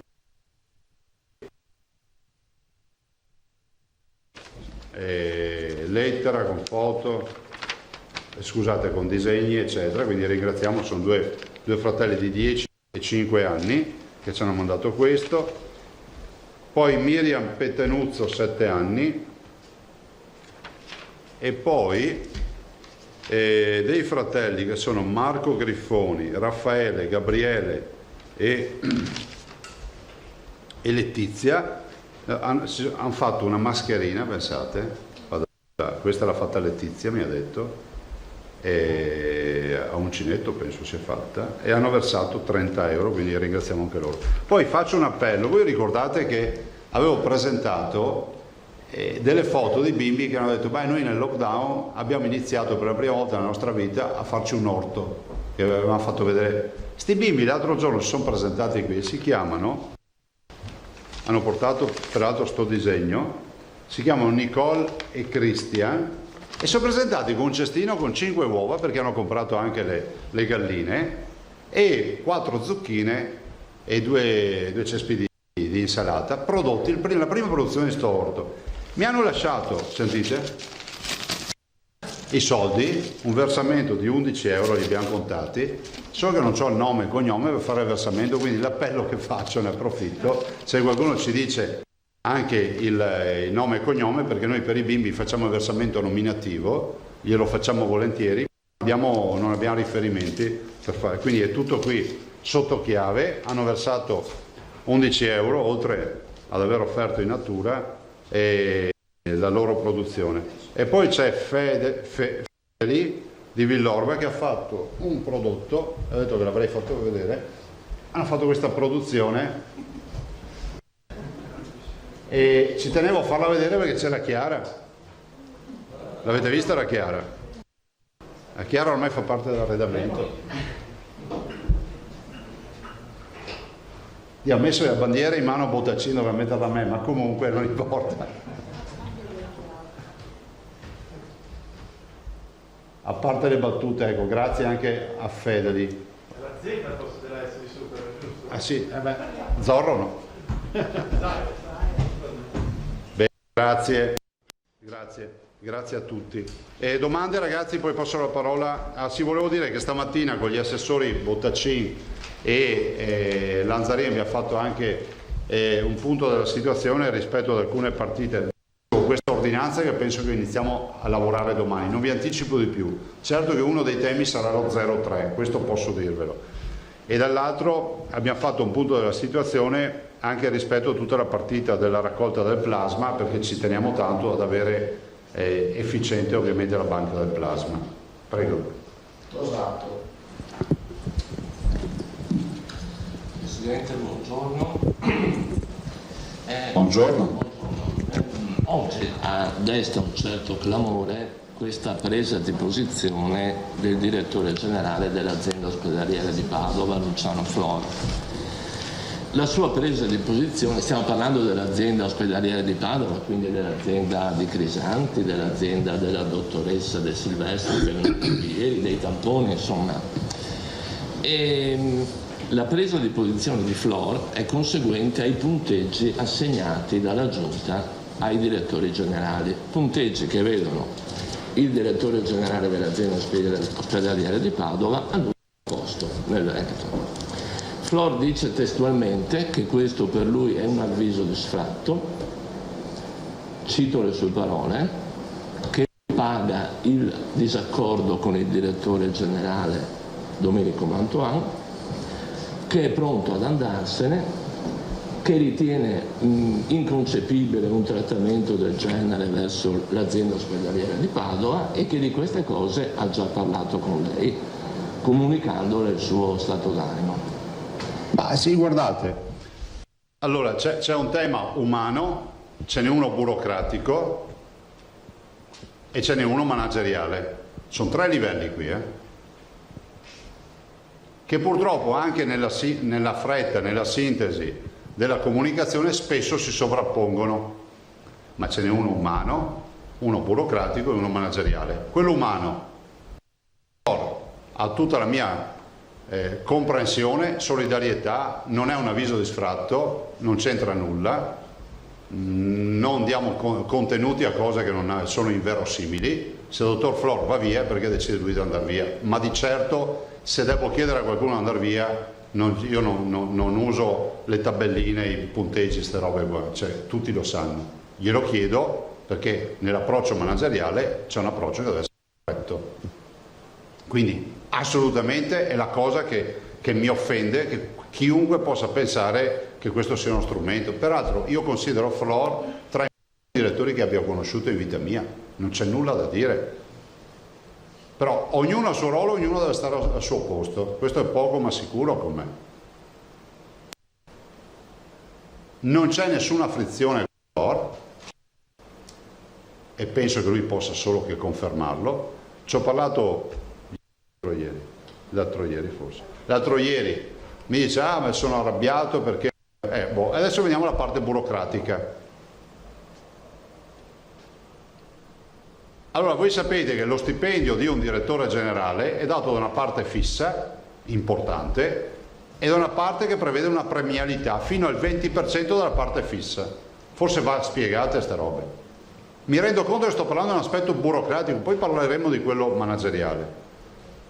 Ma siccome l'ho ricostruito anch'io, perché sentendo Flor, intanto non è la giunta che dà i punteggi, la giunta delibera il risultato di una commissione. La parte burocratica ci dice che questo è un obbligo di legge che abbiamo. Personalmente penso che non sarebbe da dare premio proprio a nessuno, uno ha uno stipendio, punto, non è mica un'offesa. Lo stipendio serve darlo più alto, ben venga più alto, ma è inutile che ci sia sempre sta roba in Italia, che c'è sempre il premio, no? Poi i premi creano ste robe. Avendo questa modalità di legge, per legge si costituiscono le commissioni che fanno dei parametri sulle quali, e nessuno mi può smentire, l'Università di Padova ha un sacco di legulei, gente esperta di diritto, eccetera. Non è che la regione può andare lì e dire sposta di qua, sposta di là. Stabiliti i parametri, la Commissione elabora con i suoi algoritmi, con quello che volete, non lo so. Cioè, sinceramente, noi siamo interdetti da qualsiasi intromissione per legge, è penale. È come se andassimo nella griglia dei punteggi di un concorso a dire ma sì, vabbè, non sarà andata tanto bene nello scritto, ma dagli qualcosa di più nell'orale, così. Queste robe sono un reato. Io sto pesando le parole. Allora, c'è questa griglia che io ho scoperto, me la sono anche fatta recuperare stamattina, me l'hanno portato, ho detto cosa mai andranno a analizzare. Capisco, guardate, vi leggo perché le leggo, anche ovviamente non dico i punteggi. Flor. Efficienza dei servizi sanitari, rispetto della programmazione regionale sui costi del personale, rispetto della programmazione sui costi dei beni sanitari, rispetto delle disposizioni regionali in merito ai tempi di primo intervento e di permanenza in pronto soccorso, rispetto di disposizioni regionali in merito ai tempi d'attesa per interventi chirurgici, rispetto di disposizioni regionali in merito ai tempi d'attesa per prestazioni specialistiche ambulatoriali, rispetto degli standard di volume ed esito previsto dal Piano Nazionale Esiti, risoluzione di ogni altra criticità aziendale rilevante ai fini del rispetto degli altri. Poi ve la do sta griglia, non vi do i punteggi ovviamente. Vi do i punteggi che si possono attribuire, ma non quelli del dottor Flor, che è una roba sua personale. Miglioramento degli indicatori del network Sant'Anna, sapete che c'è la scuola Sant'Anna che è il benchmark, che fa tutti i benchmark, specifici per le aziende ospedaliere universitarie, miglioramento delle attività di sperimentazione clinica, miglioramento del valore del saldo di mobilità extraregionale per assistenza ospedaliera, soddisfazione di tutte le richieste nei tempi previsti ai sensi del comma 3 articolo 4 legge, non so una cosa che sia. Prerequisito per accedere al sistema premiante del rispetto del vincolo di bilancio annualmente assegnato, rispetto dei contenuti e delle tempistiche dei flussi informativi ricompresi nel nuovo sistema informativo sanitario regionale. Questi sono i parametri. Allora, questa griglia con i punti stabilisce quanto del premio annuale deve essere erogato. Quindi c'è un punteggio massimo, è quello che uno prende e poi fa la somma. Oggi noi stiamo discutendo della griglia delle valutazioni del 2018. Leggo qualcuno che dice ma il Covid, ma non c'entra niente. Primo. Due, sono anch'io d'accordo con il dottor Flor, vedendo le statistiche, che ho l'impressione che siccome vedo sempre all'ultimo posto le due aziende ospedaliere, perché anche Verona è la stessa roba, ho l'impressione che ci siano dei valori che sono fuori discussione, cioè mi metto nei panni dei grandi chirurghi dell'azienda ospedaliera di Padova piuttosto che di Verona, che hanno un sacco di attività, che magari creano più lista d'attesa perché hanno un sacco cioè sono un riferimento internazionale, che non possono avere la lista d'attesa del collega chirurgo di un ospedale di provincia, senza sminuire nessuno. Quindi penso che ci sia come un vulnus. Mi fermo qua. Nessuno mette in discussione il fatto che l'azienda ospedaliera di Padova sia un ospedale di riferimento internazionale. Tanto è vero che la regione tutto quello che doveva fare, investire, fare, brigare, l'ha fatto. Cioè come se io andassi a dire che l'Università di Padova è al 200° posto a livello internazionale. Tutti voi mi dite ma è impossibile che medicina sia al 200° posto di Padova. Ma anche lì in virtù delle tabelle e delle cose viene fuori sta roba qua. Quindi dico che Flor da un lato ha assolutamente ragione di arrabbiarsi. Poi sul piano manageriale pongo un'altra questione. Io al dottor Flor ho detto, siccome noi prendo atto di tutta sta roba, noi la approviamo perché la Giunta deve approvare l'esito del lavoro delle commissioni, è come fosse una gara d'esame, una roba del genere. Ho detto, mi faccia 2 righe che almeno abbiamo, come si può dire, il presupposto giuridico, non per andare a fare abusi non consentiti da legge, ma perché una parte che si ritiene lesa chiede lumi o contesta. È stato detto da qualcuno, o forse l'ha detto il dottor Flor, o forse qualcuno l'ha letto, io non lo so, che il dottor Flor ha già contestato queste robe, ma non all'amministrazione regionale, perché noi non abbiamo visto una lettera, quindi se ci sono queste contestazioni magari ci aiuterebbero anche a capire di più i parametri. Però da qui a montarci un caso di dire che è stato fatto il mandare via Flor, lo ritengo offensivo nei miei confronti e dell'amministrazione. 2, che questa è la messa in discussione dell'azienda ospedaliera. L'azienda ospedaliera non c'entra niente con questa roba qua. Piuttosto si dica che ci saranno dei parametri sbagliati, ma che adesso c'è mezzo mondo e si senta chiamato in causa per questa roba, è un aspetto manageriale che il datore di lavoro ha con il suo manager, punto. Non sto sminuendo il problema, ma neanche non lo voglio vedere ingigantito come qualcuno lo vuole ingigantire, perché penso che nelle normali relazioni che ci sono tra datore di lavoro e lavoratore o manager, uno dice guarda, questi parametri non vanno bene, allora agli atti dell'amministrazione regionale non c'è una riga di nessun direttore che mi contesta sta roba. Io l'ho presa oggi e sentite, è illegalità andare a prendere e sistemare i numeri. Se i numeri però vengono fuori male, e Flor ha ragione, probabilmente la griglia non tiene conto della peculiarità dell'azienda ospedaliera. Però, ripeto, mi fermo qui. A me spiace che si vogliono dare tutti i contenuti, tutta sta chiamata di popolo, ora che la faccia la politica ci sta, perché ormai quei polemiche su tutti, ma che ci sia qualcuno che comincia a invocare la lesa maestà, perché dice io lavoro in azienda ospedaliera, ci avete bocciato, il mio lavoro non vale più come prima. Cioè, peraltro devo dire che anche l'anno precedente c'era lo stesso punteggio. Però, ripeto, Flor non merita di essere tra i primi. Ma ripeto, questo è un fatto della premialità dello stipendio.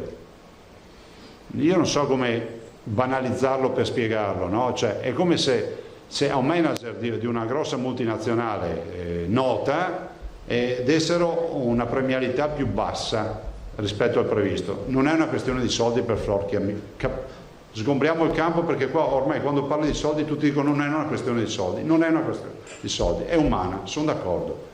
Allora il manager viene penalizzato in questa multinazionale, a questo punto tutta la multinazionale dice che siccome è stato penalizzato la multinazionale non è più quella di prima. Dal punto di vista manageriale non sta in piedi questa teoria. Cioè voglio ricordare che io nella sanità non ho dato premi per anni, voglio anche ricordare che sono stato oggetto di ricorsi da parte dei direttori che se ne sono andati via, dopo essere andati via per naturale scadenza, sono andati anche in tribunale a farsi pagare i premi.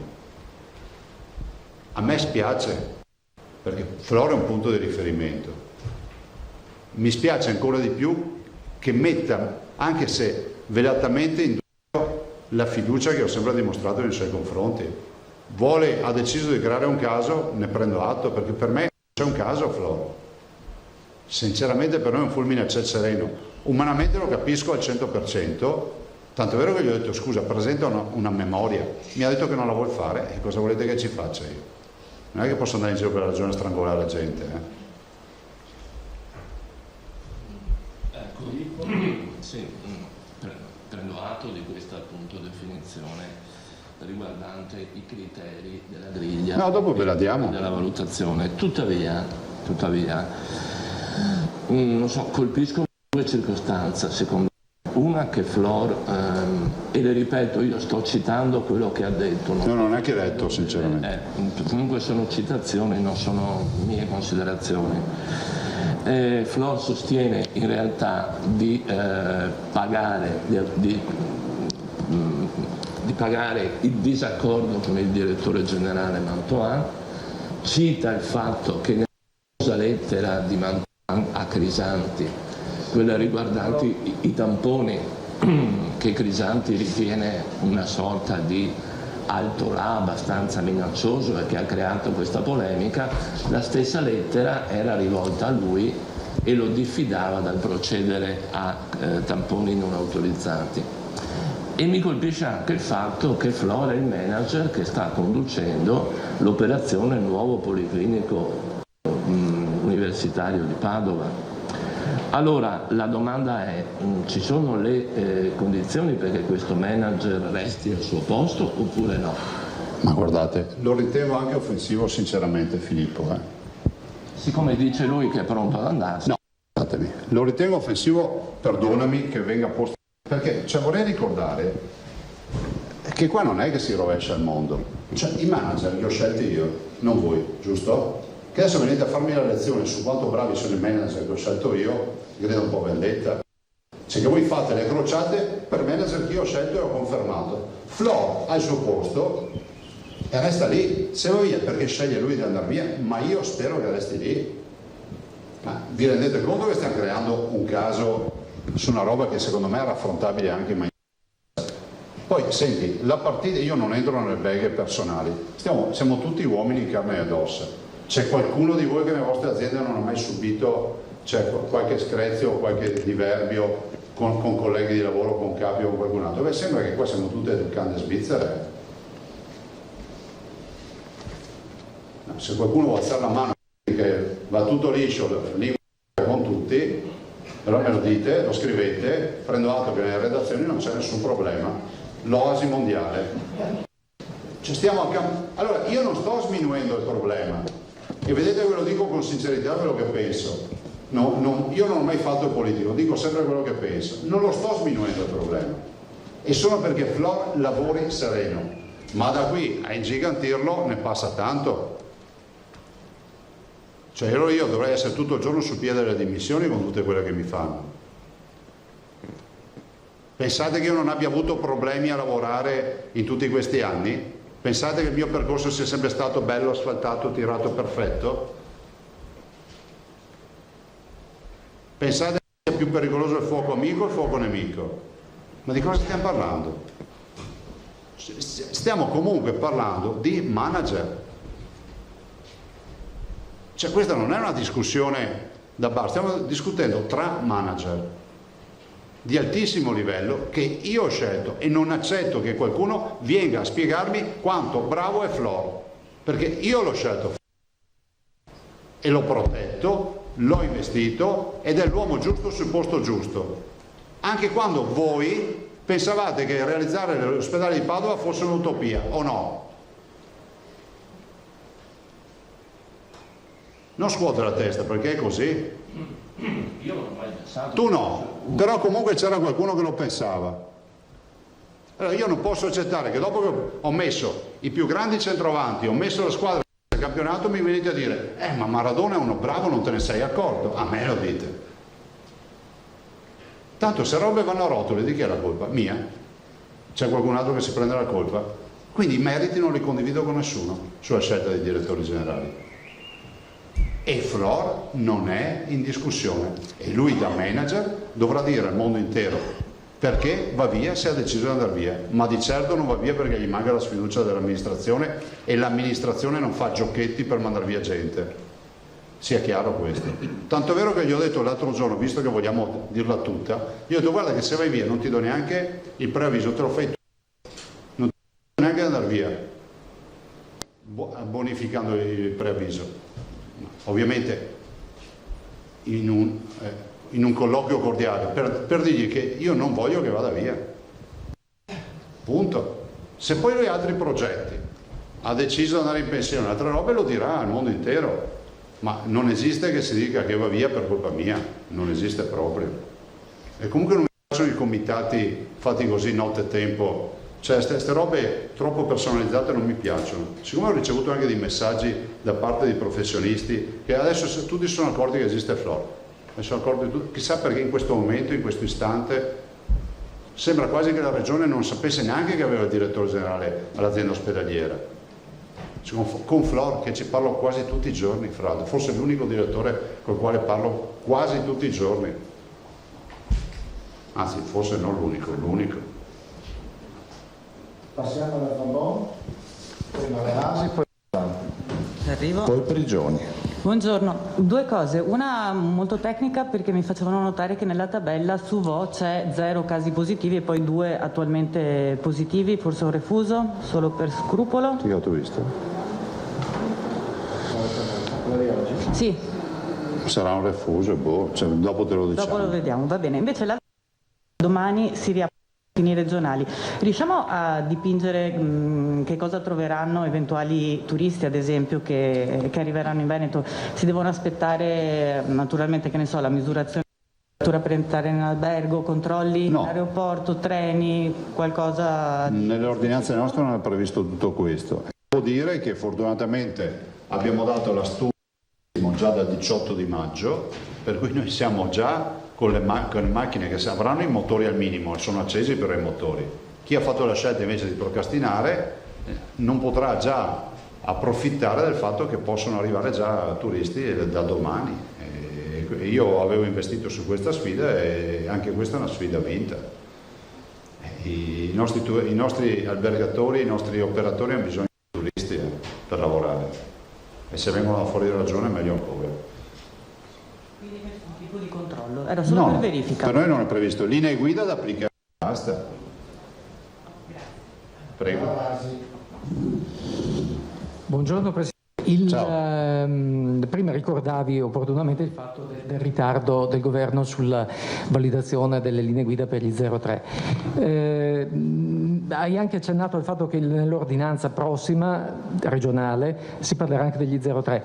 Non è appunto il caso che, visto il ritardo prolungato del governo, sciolga il dubbio la regione e parta? Stiamo tentando di fare proprio questo, Malavasi, cioè di tentare di partire ovviamente con tutte le tutele, perché avendo un governo che è latitante su questo fronte, che è l'unico se ci pensi, cioè dal 3 al 17 ci siamo fatti validare le linee guida, 03 ancora no, però noi non è che possiamo aspettare l'infinito, perché le famiglie non sanno più come fare, quindi cercheremo di andare in soccorso, ovviamente rischiando non poco.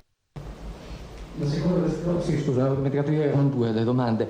La seconda questione è questa, visto che sono passati, se non sbaglio, 16 giorni da quando ci sono stati quegli episodi di Movida di cui si è discusso molto all'ultima riapertura, insomma, diciamo, uno degli ultimi step, quindi a Milano, a Padova, a Verona, e da allora, dal punto di vista dei dati che si sono susseguiti, non è che si sia verificato alcuna recrudescenza particolare, ma anzi i dati hanno continuato regolarmente a scendere. Non è che per questo sia il caso di accelerare anche nel ridurre le ultime restrizioni che ci sono, penso al mondo economico delle attività produttive, ma anche a quello, visto che parlavamo di famiglie, per esempio dei GREST parrocchiali che fanno molta fatica ad avviarsi date le limitazioni? Ma sai, il tema della modifica delle linee guida, soprattutto per la partita dei GREST e dei centri estivi, è un tema delicatissimo. Non nego che noi come Presidente di Regione, come Commissione, stiamo affrontando anche una revisione, perché è ovvio che tu non è che puoi dire che i centri estivi vanno all'infinito con queste linee guida, se il mondo sta cambiando è giusto che ci si adegui anche a questo aspetto, però al momento no. Al momento no vuol dire che ancora sta settimana decisamente no, cioè non siamo nelle condizioni di poter, diciamo, attenuare l'impatto della guida rispetto ai centri estivi o ad altre attività. Ci rivediamo per qualche giorno per pensarci. Noi ci stiamo lavorando, però dite che poi c'è un confronto col servizio della prevenzione, che è un confronto giustamente di natura scientifica, dove a un certo punto noi ci dobbiamo fermare, perché la prevenzione mi dice guarda ancora non possiamo. Considerate che noi abbiamo allargato tanto e siamo stati i primi a aprire tutto, quindi siamo già in anticipo rispetto agli altri, però ci stiamo ragionando su questo, su una modifica generale delle linee guida.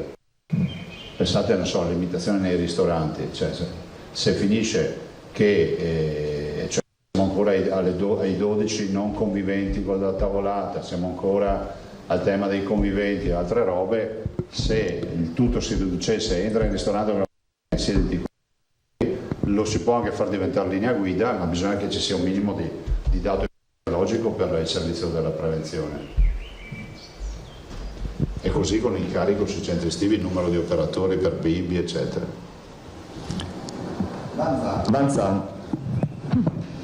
Presidente, buongiorno. Ciao Adda. Quindi l'ordinanza che state preparando e che sarà probabilmente presentata questa settimana o la prossima, pare di capire? Sì. Rivedrà un po' tutte le linee guida oppure no?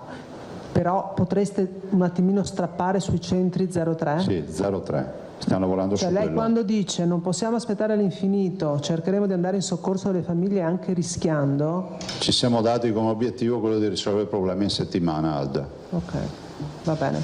Poi un'altra domanda. Grazie. Invece per quanto riguarda torno sui premi ai direttori generali. Sì. Lei ha ricordato che effettivamente quando c'è stata la grandissima crisi economica, Sì, ho tolto i premi. lei ha tolto i premi. Mi sono preso anche le denunce. E quindi i direttori generali delle ULS, all'epoca ce n'erano un po' di ULS, ricevevano soltanto lo stipendio, giusto per dare un'entità al tema su cui lei ha parlato poco prima. A quanto ammonta lo stipendio e a quanto ammonta il premio? Guarda, lo stipendio sono della legge Bindi vecchi 300 milioni di lire, quindi sono 154 mila euro anno lordi, e il premio del quale si discute vale il 20% dello stipendio base, quindi sono 30 mila euro. Quindi uno che prende il premio pieno va a 184 mila. E quindi se il premio non è azzerato del tutto oppure c'è un premio inferiore? No, nella fattispecie sono 6-7 mila euro di meno. Quindi chi prende il massimo arriva a 184 mila euro. Oggi sui premi del 2018 si va dai 30 mila ai 23 mila. Questo è il range. Cioè non è zero. Ma non è una questione, guardate, io sono convinto che non è una questione economica e Flor ha assolutamente ragione, però ne pongo anche una questione di metodo, perché se tutte le aziende facessero, come si può dire, avessero questa discussione alla quale sto assistendo per fatti simili a questi, avremo il disastro in Italia. Almeno, oppure li conosco tutti io i manager che hanno qualcosa da ridire, non lo so, nel senso che non... Io conosco un sacco di manager che hanno problemi anche più grossi, me ne parlano. Abbiamo visto amministratori delegati scomparire anche qui in Veneto. Però non si dica che vogliamo mandare Flor, perché vuol dire essere dei poco di buono a dire questo. Perché Flor deve stare in Veneto e non ha alibi se vuole andare via, perché deve dire perché va via, e questa non è una motivazione, a mio avviso, per un manager. Quando ha la fiducia dell'amministrazione, il problema delle tabelle lo si risolve, bisogna metterci in mano, perché io ho scoperto sta roba oggettivamente, onestamente, siccome era una partita di premialità, uno vede da 30.000 a 23.000, dice vabbè, sto anno, onestamente noi non si è neanche posto il problema della classifica, se devo dirvela tutta. Ce l'ho scoperta dalla telefonata con tutta sta roba, E Flore è giusto testimone. Scusi, io forse ero distratto, non ho capito. Chi è che stila questa classifica? Sono delle formate da sono chi? Indipendenti. Ah, quindi è come una commissione d'esame, cioè di gara, cioè tu non è che puoi dire fai vincere questa impresa perché a te arriva il punteggio e approvi il vincitore, punto. È penale qui, Sì, no, era per capire che non qual me lo era dico, la fonte. perché se fosse discrezionale io direi togliamo il premio a tutti, prima roba, gli diamo uno stipendio. No, nel senso che poi magari gli diamo uno stipendio calibrato. Sta roba della premialità è inevitabile, che non avrà sempre qualcuno che sarà l'ultimo della classifica, che siano le aziende ospedaliere. Guarda, due aziende ospedaliere sono terzultima e ultima. Sì, 20 punti mi ricordavo li dà la quinta commissione su questo punteggio. Le due aziende ospedaliere, anche qui per quelli che guardano i punti, cercate di non fare come qualcuno che guardava la lista e non si era accorto che V di Veneto viene per ultima nella lista, pensava che fossimo gli ultimi. Vi ricordo che le aziende ospedaliere non hanno i 20 punti della conferenza dei sindaci, quindi 90 punti di un ASL provinciale e 80 punti di un'azienda ospedaliera, vuol dire che l'azienda ospedaliera potenzialmente poteva fare più 20, perché ho visto anche dei confronti, non funziona così, le aziende ospedaliere hanno 20 punti in meno d'ufficio perché non hanno la conferenza dei sindaci. Grazie. Marchiori e poi Emiliano. Presidente, buongiorno. Ciao. Una domanda che è posta da più famiglie. Si stanno ritrovando a vedere aumentati rispetto agli anni precedenti i costi dei centri estivi. Ora sappiamo che è perché ci sono tot bambini per tot insegnanti, animatori, quello che è, però in questo modo le famiglie, tante delle quali sono già state penalizzate per lavoro eccetera eccetera, in questo momento sono in estrema difficoltà e non è un aiuto, non gli si viene incontro in questo modo e ci sono famiglie per cui nemmeno il bonus è sufficiente. Cosa gli possiamo dire? Perché sono tante e sono anche abbastanza preoccupate per questo. Guarda, noi abbiamo da un lato i famosi 150 milioni di euro che capiremo anche come verranno distribuiti, perché questo potrebbe essere un aiuto concreto. Siccome dovranno essere distribuiti, speriamo che lo facciano velocemente e che vengano girati dalle famiglie. Poi vengono girate dalla regione, dai comuni, questo non è un problema che mi riguarda, l'importante è che arrivino alle famiglie. Dall'altro l'unica via di uscita in questa fase è quella di modificare le linee guida. Però abbiamo iniziato l'altro ieri, Quindi mi faccia capire, in tal senso potrebbe esserci una novità, una modifica? Stiamo lavorando su questo, lo dicevo anche prima a Malavasi, questa è una base di lavoro che potrebbe aiutare il gestore e di conseguenza le famiglie. Ok, grazie. Prego. Emiliano. Ciao Emiliano. Presidente, buongiorno. Abbiamo assistito in questi giorni alla bagarre, alla questione con la Grecia, abbiamo ascoltato durante le varie conferenze stampe anche i corridoi internazionali, i patti che si stringono nazioni con nazioni. Io chiedo al Veneto, ne avevamo parlato tempo fa, la promozione, quindi per fare arrivare i turisti, visto che sembra che ci sia paura, sembra che ci sia diffidenza nei riguardi di una regione che alla fine lei ha chiamato Covid free e che quindi possa aiutare ad esempio le persone che ho alle mie spalle e tanti altri imprenditori del mondo del turismo, che è il principale forse del Veneto. La promozione turistica la stiamo attivando, è attiva. Cosa stiamo facendo? Gli americani forse non li vedremo quest'anno, però gli altri? Grazie Presidente. Ma guarda, noi abbiamo un progetto di promozione turistica che ormai è pronto e usciremo, no? Chiamerò l'assessore Canera a presentarlo perché riguarda sempre la vicenda coronavirus e Covid e crisi, come ho chiamato l'assessore Marcato per le attività produttive e il vicepresidente Forcolini.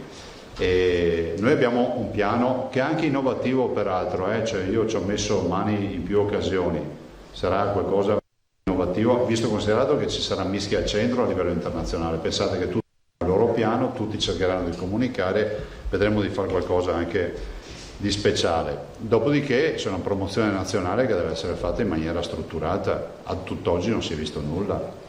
Noi come Presidente della Regione non siamo informati di una grossa campagna che parta e non vorrei che si riducesse a mettere un po' di manifesti in giro per gli aeroporti o a fare qualche fiera perché non serve a niente. Sono stato deriso quando dicevo a livello nazionale sarebbe bene andare a soldare gli opinion leader e gli influencer in giro per il mondo. Mi hanno preso in giro per una settimana, però vedo che adesso sono tutti che parlano di influencer, di opinion leader. Penso che a livello nazionale si debba fare così. A livello locale abbiamo una scuderia di testimonial. Abbiamo un piano di promozione che presenteremo. Ho visto anche ieri la bozza finale e viene fuori bene. Grazie Presidente. Prego. Compatibilmente con le risorse. Compatibilmente con le risorse, che se avessimo 100 milioni di euro per fare una promozione, capite che cambia il mondo. Allora, un Tosato e un Malavasi e altre domande? Così chiudiamo. Ma poi c'è l'assessore De Berti.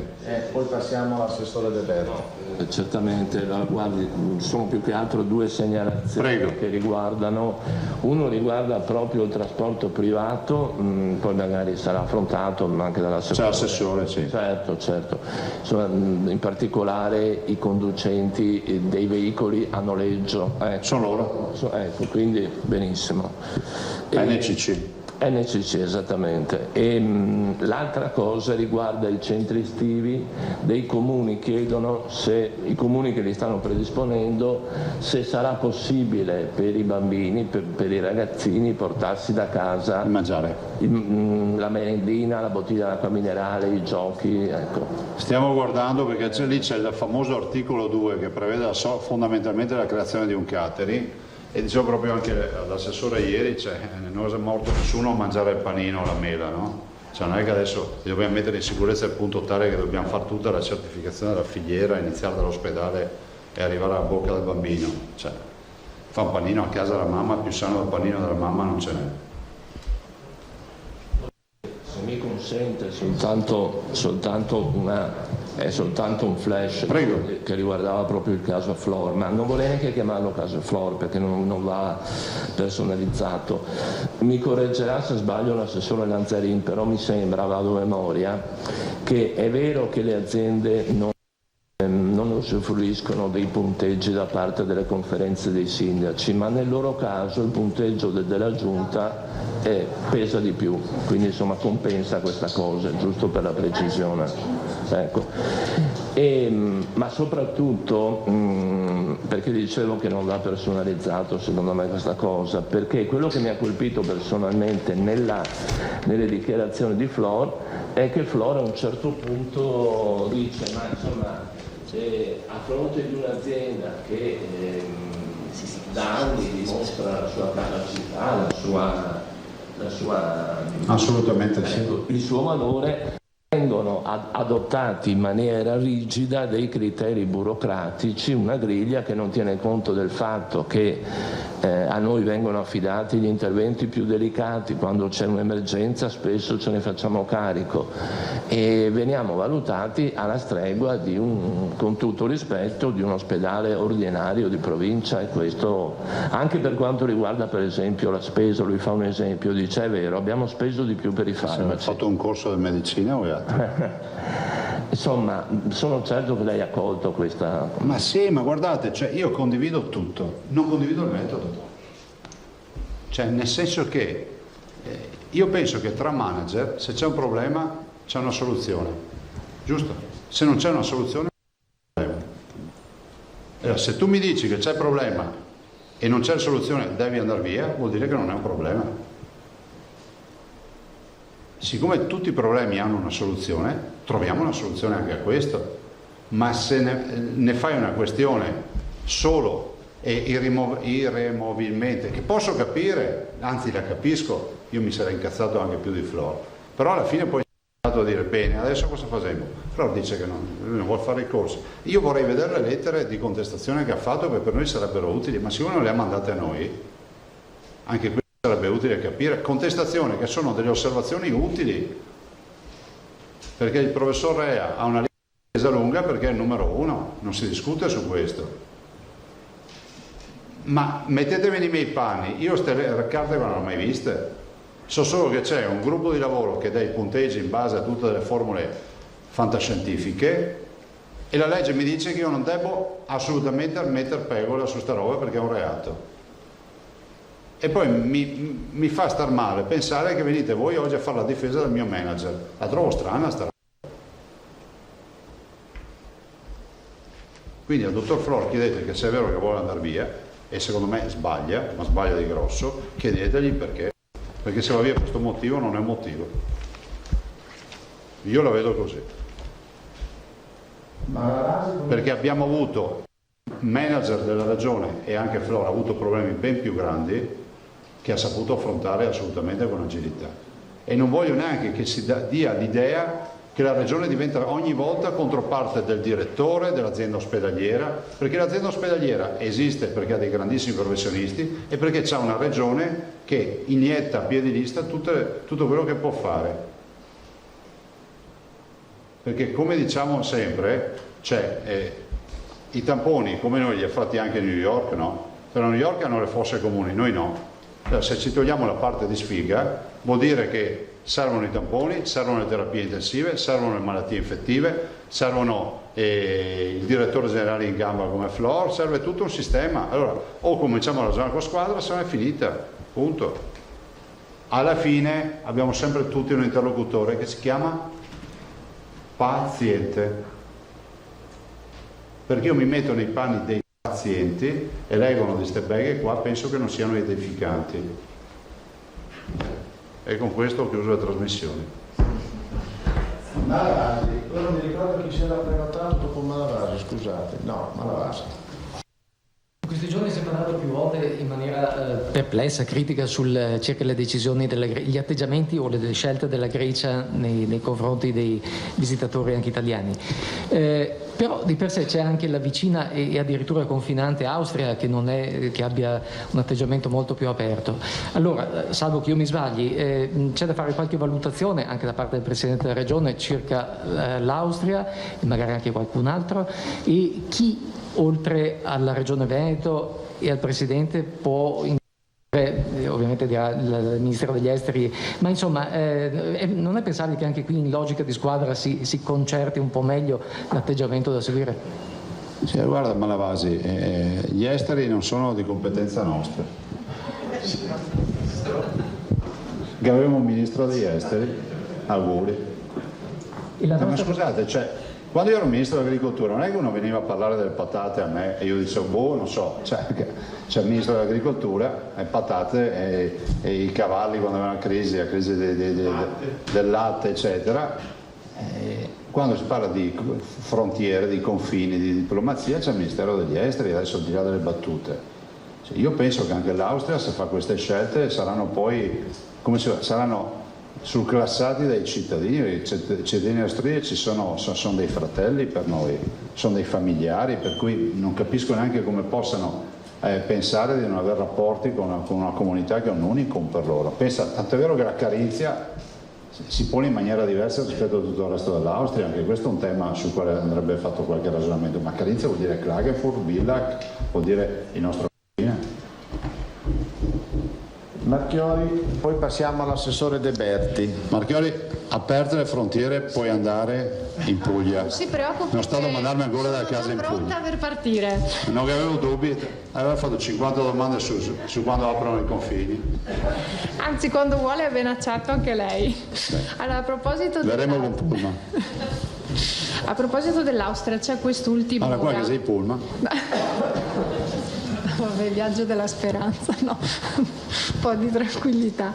Allora, c'è quest'ultima ora che riguarda l'Austria, e gliela leggo perché dice: pronta a riaprire a metà giugno all'Italia, prospetta l'apertura del confine a partire da metà giugno qualora l'andamento epidemiologico lo consentirà, in concomitanza con la ripresa della libera circolazione con gli altri paesi confinanti.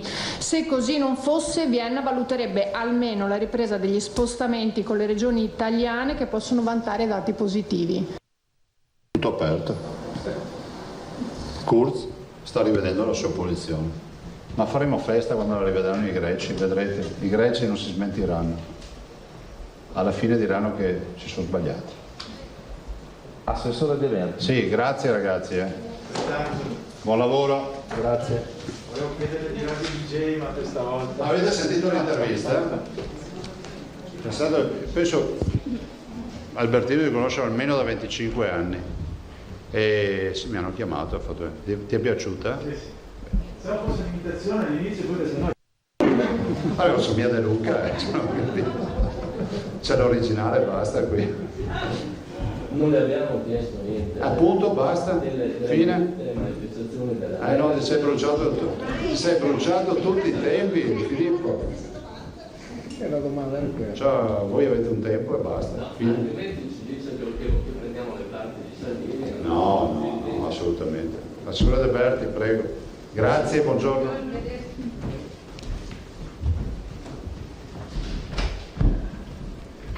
Assessore De Berti. Pronti? Oggi è un'altra giornata, venite la piena, faccio la prima domanda io, però. Beh, se considerate che vi dico solo un dato, in un giorno medio feriale su tutto il Veneto, con treni Italia trasportano 32.000 passeggeri, che sono il 20% di passeggeri pre-Covid, e domenica ne abbiamo portati a Venezia 20.000, mi capite bene che sono numeri da capogiro. Ne abbiamo portati 13.000 sabato, 20.000 domenica e molto probabilmente oggi supereremo anche i 20.000, perché oggi ci sono 29 treni straordinari e stanno viaggiando tutti pieni, quindi anche oggi Venezia sarà ben affollata, anche perché oltre a chi arriva in treno dovete aggiungere chi arriva in macchina, chi arriva in autobus, eccetera. Vuoi andare avanti dalla spiegazione? No, se vogliono... Sì, andiamo direttamente alle domande, forse. Le domande all'assessore De Berti. Emiliano da in fondo, Banzani. Beh, Assessore, buongiorno, approfittiamo, visto che c'è una categoria che sembra sia stata dimenticata proprio anche da chi dovrebbe rappresentarli sul tavolo, romani, se si può raccogliere appunto il loro grido d'aiuto e che cosa si può fare per loro.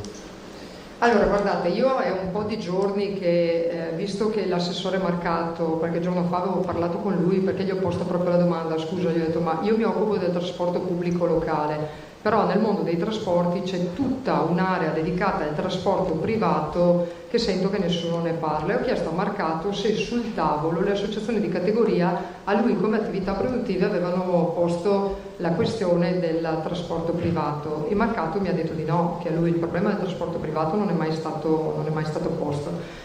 A me le associazioni di categoria ovviamente l'avevano posto, perché io ho il tavolo con tutte le associazioni di categoria, parliamo del trasporto pubblico locale, sapevo anche della problematica del trasporto privato. Il mio unico problema è che la raccontano a me e con me finisce, nel senso che sapete benissimo che il ministro De Micheli si confronta con i sindacati e con le associazioni di categoria, quindi le associazioni di categoria che rappresentano anche i signori, ma non si confronta con, non riconoscono gli assessori regionali come degli interlocutori.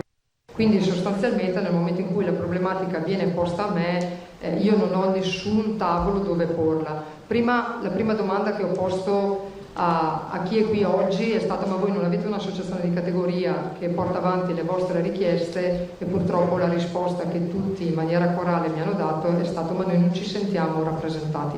È un grosso problema che deve assolutamente essere posto sul tavolo, perché lì abbiamo padri di famiglia, madri di famiglia che sono letteralmente a zero, imprenditori dove hanno gli autobus fermi in garage, vivono di turismo o di trasporto scolastico, e con le scuole chiuse sapete benissimo che il trasporto scolastico ovviamente è stato interrotto. Senza i turisti, cioè loro non stanno lavorando e le loro necessità non vengono riconosciute da nessuna parte. Quindi adesso con il collega Marcato vedremo di fare un'azione sinergica per quello che verremo ascoltati, ma chiedo anche a voi come giornalisti veramente di dare risalto, di dare visibilità al dramma che stanno vivendo questi dipendenti e questi imprenditori, perché anche loro devono essere considerati come una categoria che deve vedersi riconosciuto qualcosa. Assessore, chiudendo, le chiedo se loro potranno comunque affiancare, per sopperire alla mancanza che abbiamo già ripetuto più volte del parco mezzi del pubblico, quindi potranno affiancare le aziende di trasporti locali e dare quindi una mano incentivando le corse, perché alla fin fine abbiamo capito che è così che forse si risolve il problema, con più corse. Allora, l'obiettivo è quello di arrivare nel trasporto pubblico, nel trasporto privato, così com'è nel trasporto privato, diciamo, degli NCC, così com'è nel trasporto privato della macchina del privato cittadino, di arrivare ad utilizzare la mascherina e di poter occupare tutti i posti come si faceva prima, perché anche se loro dovessero iniziare a fare il servizio ma con la metà della capienza, ricordiamoci che sono tutti servizi in perdita che non si pagano, quindi il droplet comunque sarebbe un limite anche per loro.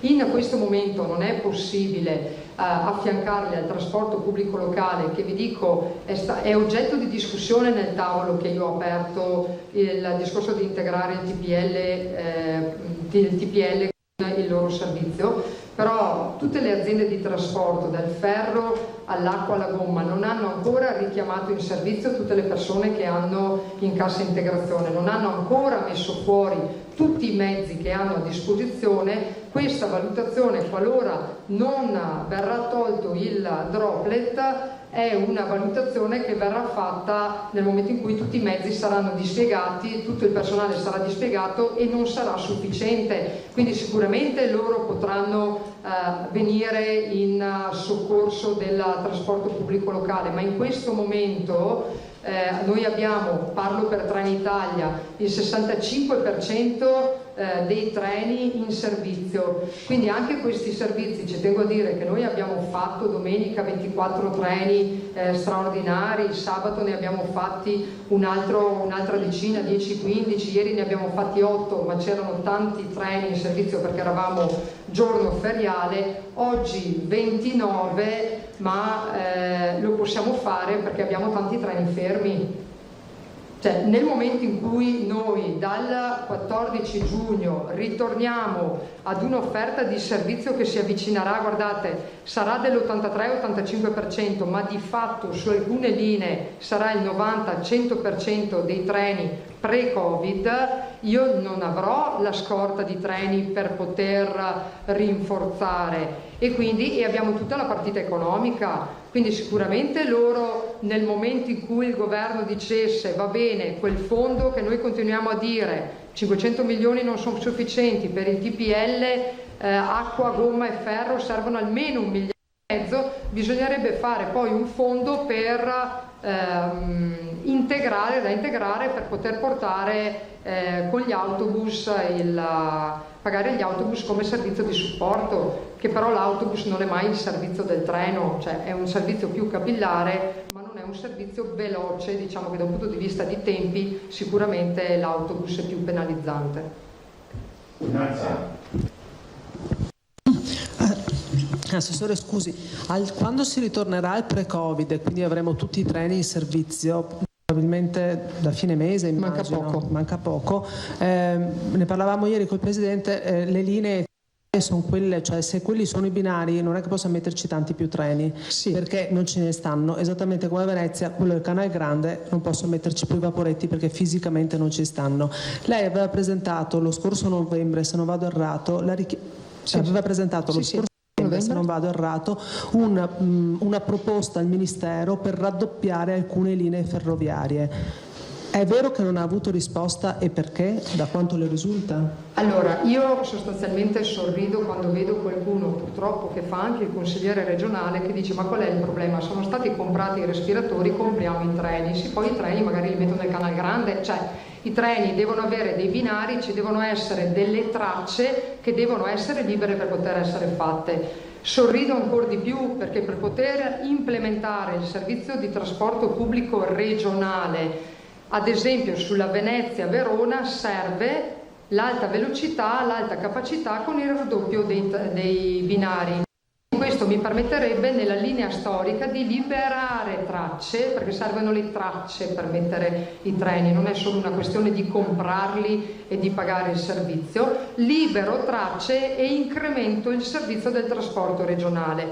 Poi ad RFI sul contratto di programma tra RFI, come Regione Veneto abbiamo inserito il raddoppio della linea ferroviaria Maerne-Castelfranco, dove addirittura la Regione Veneto ha fatto il progetto definitivo e dove nel contratto di programma sono stanziati 48 milioni di euro a fronte di un costo di 200 milioni.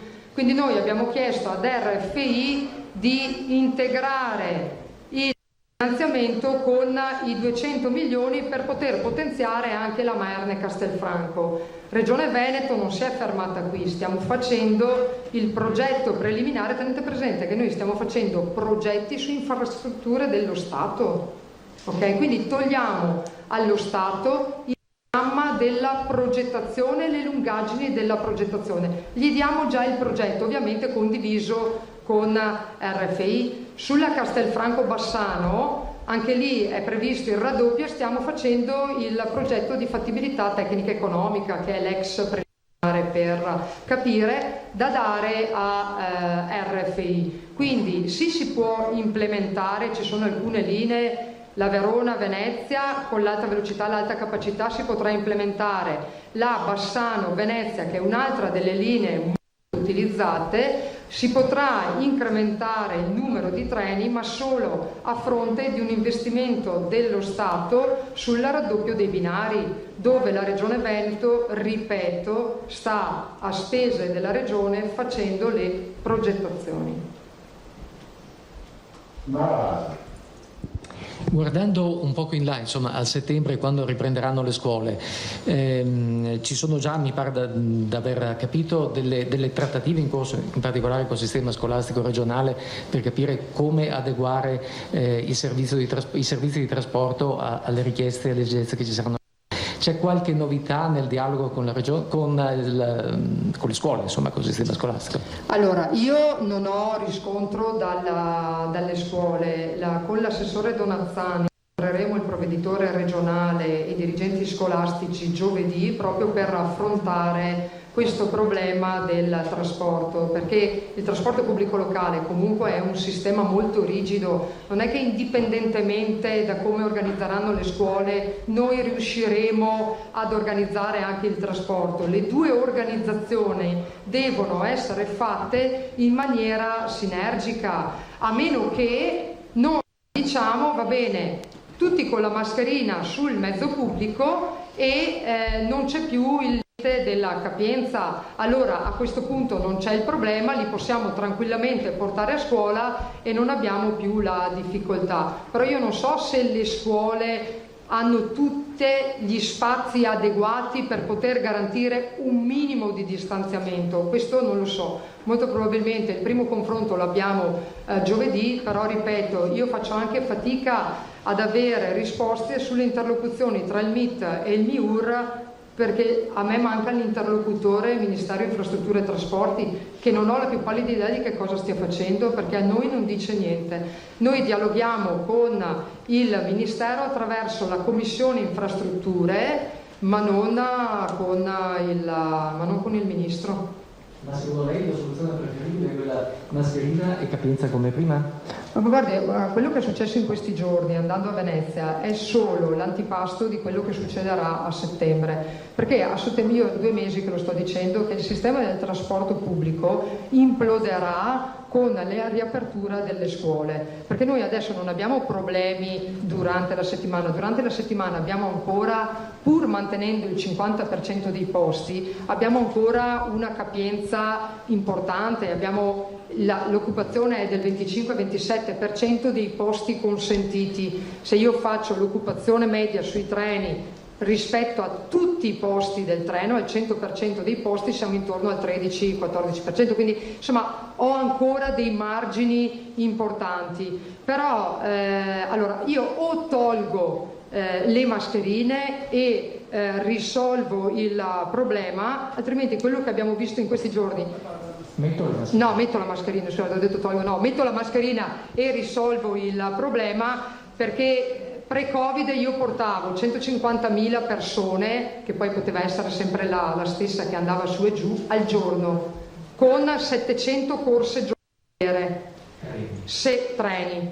Se da settembre io ne posso portare la metà, ne potrò portare 75.000. Per evidenti motivi i treni non li posso raddoppiare, non posso raddoppiare i binari, le tracce, eccetera. Quindi qualcuno mi dovrebbe dire gli altri 75.000 che cosa dovrebbero fare. Considerando che la maggior parte sono studenti minorenni che devono andare a scuola. Quindi io ho un problema che non è indifferente. Dal 4 di giugno Trenitalia sperimenterà su 28 treni, quindi da dopodomani, il contingentamento della vendita dei biglietti, quindi ad un certo punto, tenuto conto degli abbonati eccetera, i biglietti verranno bloccati. Bene, io in questo modo poi dal 14 giugno su tutti i treni, io in questo modo risolvo il problema dei treni straordinari, perché non dovrò più mettere treni straordinari e non mi troverò più l'afflusso di persone che abbiamo visto in questi giorni sui binari, ma scaricherò il problema sulle strade e sulle autostrade, perché le persone che vogliono muoversi o che hanno bisogno di muoversi per andare a lavorare continueranno a farlo, non rimarranno a casa, e credo che di state a casa ne abbiamo l'abbiamo detto fin troppe volte e non è più il caso di dirlo, cioè ritorniamo a vivere, ma abbiamo bisogno di soluzioni concrete al problema. Sul trasporto pubblico locale il dramma è anche tutto l'aspetto finanziario, perché tutto il servizio, loro sono a zero e non hanno neanche il problema, parlo del trasporto privato, che non hanno delle entrate sufficienti, non hanno proprio le entrate, ok? Sul trasporto pubblico locale io ho delle entrate, ma che non è sufficiente a coprirmi i costi del servizio, perché vi ricordo che degli 850 milioni che muove il TPL in Veneto, oltre 400 milioni derivano da ricavi di biglietti e abbonamenti. Di questi 400 milioni, 128 sono abbonamenti, tutto il resto è biglietti, che nella maggior parte dei casi sono biglietti dei turisti, quegli stessi turisti che mettono in crisi i signori che sono seduti dietro di voi e che stanno, e la cui assenza mette in crisi il sistema di trasporto pubblico locale. E lo stanziamento che è stato fatto nel decreto rilancio, a fronte di una richiesta del Ministro di 800 milioni, il Ministro Gualtieri, del Ministro De Micheli di 800 milioni, il Ministro Gualtieri ne ha stanziati 500 milioni, dove dentro c'è anche il rimborso degli abbonamenti. Fate 128 diviso 12. Considerate che marzo ed aprile eravamo in lockdown. Solo il 5% delle persone viaggiava sui treni. Potenzialmente io avrò il 95% delle persone che per il mese di marzo e di aprile mi richiederanno la restituzione dell'abbonamento. In più avrò tutti gli studenti universitari e tutti gli studenti delle scuole. Guarda, ricevo decine e decine di mail di richiesta tutti i giorni per il mese di maggio e per il mese di giugno. Fate un po' i conti, superiamo solo con il mese di marzo e di aprile, arriviamo a 20 milioni. Di quanto è stato stanziato nel decreto rilancio siamo a 500 milioni, al Veneto spetta il 10%, 50 milioni. Cioè se ne andranno praticamente quasi tutti in restituzione di abbonamenti, ne rimarrà gran poco per coprire i ricavi, ed è per questo che il Presidente l'altro giorno ha scritto a Conte e alla De Micheli e a tutti gli onorevoli del Veneto, per sensibilizzarli sul problema del Veneto, ma per far sì che vengano sensibilizzati tutto il Parlamento a livello nazionale, perché il trasporto sia privato che pubblico, lo ricordo, è totalmente in crisi e ha la stessa, il trasporto privato ha la stessa dignità di tante altre aziende che si sono magari viste riconosciute qualcosa. A proposito di restituzione dell'abbonamento, la procedura è già stata avviata? Allora, l'articolo 215 del decreto rilancio prevede due possibilità, la possibilità del voucher o la possibilità della proroga dell'abbonamento. Sapete che adesso è intervenuta c'è qualcuno che è intervenuto che ha detto insomma l'alternativa, ci deve essere un'alternativa al voucher per restituire anche i soldi, deve essere prevista anche la restituzione materiale dei soldi, perché chi comunque ha un lavoro, continua ad andare a scuola, la proroga può essere una serena soluzione, anche molto facile da applicare. Ma se io ero in quinta superiore e non utilizzo più il trasporto pubblico, io ho diritto di vedermi restituito ciò di cui non ho usufruito. È ovvio che il voucher è un palliativo che in certi casi dà anche fastidio. Se mi vedo restituire i soldi forse è meglio. Non abbiamo ancora avviato le procedure, ne discuteremo domani in Commissione Infrastrutture. Buon Corriere del Veneto. Assessore, visto che abbiamo capito che l'interlocuzione con il MIT è pressoché inesistente, il tema del ritorniamo alla capienza completa usando la mascherina è condiviso in modo convinto dai suoi colleghi di altre regioni? C'è un fronte compatto delle regioni che possa premere? Ma guardi, la tristezza che prende l'assessore De Berti in questa mancata interlocuzione con il ministro De Micheli è una tristezza che condivido con tutti gli assessori di tutta Italia. Perché non c'è nessuno che ha perché se ci fosse qualcuno che ha un'interlocuzione costante tra di noi ci passeremo le informazioni e le condivideremo, cioè nessuno può condividere niente, perché l'unico appuntamento che abbiamo avuto per parlare del problema l'abbiamo avuto perché ha rotto le scatole la sottoscritta, abbiamo individuato nel collega della Toscana una collega che diciamo ha una certa confidenza, l'assessore Ceccarelli ha una certa confidenza con il ministro e l'abbiamo supplicato di chiedere al ministro di concederci un incontro e alla fine, a forza di insistere, ci ha concesso 100 giorni un confronto. E quindi sono tutti d'accordo come regioni nel chiedere il 100% dei posti con mascherina? Questo lo stiamo... Allora, il Piemonte mi ha già detto che condivide, la Liguria mi ha già detto che condivide, la Lombardia mi ha già detto che condivide, adesso nei prossimi giorni sentirò anche gli altri colleghi, ma a settembre sarà un problema che condivideremo assolutamente, perché chi non ha il problema adesso, come abbiamo avuto noi per l'arrivo a Venezia, lo avrà tra un paio di mesi. Rosato, volevi la parola, se no Emiliano. No, soltanto per quanto riguarda, Assessore, i finanziamenti dello Stato, nella lettera di Conte, nella lettera rivolta a Conte e al Ministro, ai parlamentari dal Governatore, ricordo male o si parlava di 110 milioni? Almeno 120 milioni di euro, almeno per il Veneto. Io ho messo la parola almeno perché diciamo che 120 milioni sono nella migliore delle ipotesi, perché ovviamente io ho una rendicontazione del mese di marzo, di aprile e adesso avrò nel giro di qualche giorno di maggio, ma per quanto riguarda i prossimi mesi dipenderà tutto dai flussi e dalla domanda di mobilità, quindi stiamo facendo delle previsioni, però se considerate insomma solo a CTV pesa in maniera importante.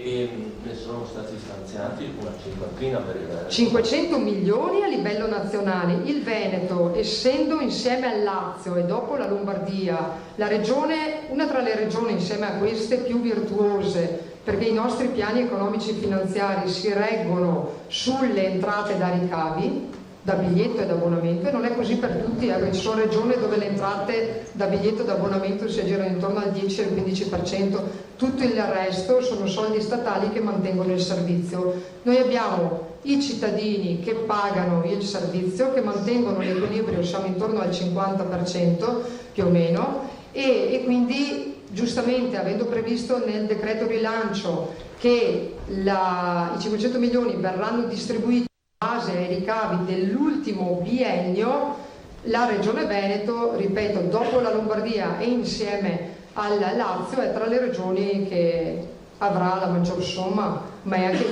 tra le regioni che ha le maggiori perdite. Ma di quanto parliamo allora? 50 milioni, 10%, 50 milioni, di cui, vi dicevo prima, serviranno solo per restituire i pagamenti del mese di marzo e di aprile, senza contare maggio, giugno, eccetera. Altre domande, Emiliano? Assessore, ne approfitto, vista la sua presenza, le chiedo, ci siamo lasciati l'estate scorsa con l'elettrificazione della tratta Campaniero, Castelfranco, Bassano, con non pochi disagi, c'è stata anche la partita dei passaggi a livello che speriamo li chiudano definitivamente, però se ricordo male, in più, visto che parlavate di duplicare i binari e tutto, io, se non sbaglio, ricordo 5-6 anni fa c'era un progetto con RFI di collegare, se non sbaglio, la tratta del mare, quindi le varie stazioni, mi passi il termine, marittime, e di collegare addirittura l'aeroporto di Venezia, parlando anche di Mestre Portogruaro, se non sbaglio. Ricordo era un progetto che poi... Il collegamento dell'aeroporto per le Olimpiadi, il collegamento ferroviario all'aeroporto verrà fatto. Verrà fatto, sì. Quello è certo, è progettato, e anzi domani devo incontrare il sindaco Brugnaro per fare il punto della situazione, ma il collegamento, però stiamo parlando del collegamento ferroviario, sì, all'aeroporto. Sì. Questo anche in più per sopperire a su gomma, insomma, su strada, sì, per alleggerire. Ma guardate, c'è tutta la partita sicuramente, e questo è il momento, lo dicevo l'altra volta, è l'occasione per poter lavorare su un'integrazione ferro, gomma e perché no anche acqua come supporto per riuscire a fare un sistema integrato in Veneto virtuoso. L'importante è che la virtuosità poi non ce la facciano pagare, perché mi sembra che più sei virtuoso più poi hai la fregatura dietro la... Mi perdoni perché non conosco perfettamente proprio tutto il territorio, chiedevo, ma anche la questione di duplicare la tratta proprio verso Jesolo, insomma, c'era un progetto, mi sembra 5-6 anni fa, RFI aveva parlato. Mai sentito parlare. Grazie. Chiore niente, a posto, grazie a tutti. Grazie, arrivederci. Fermo. Ma non ci sono i 2 casi di nostro? Votaci. Sì, ci sono 2 casi positivi nuovi Uno c'è anche ieri. Sì, stamattina 2, ieri ce n'era uno. Vabbè, insomma, adesso faremo sapere la verifica sul bollettino, quello che dicevamo poco fa, cioè dei 0 casi a Vo, ma in realtà risultano ancora 2 contagi. Sul bollettino, se volete, lo possiamo anche mostrare, ma insomma questa è una cosa che verrà chiarita in giornata. Dunque, direi che sono principalmente 2 le cose di questa lunga chiacchierata con il governatore Zaia e poi Elisa De Berti.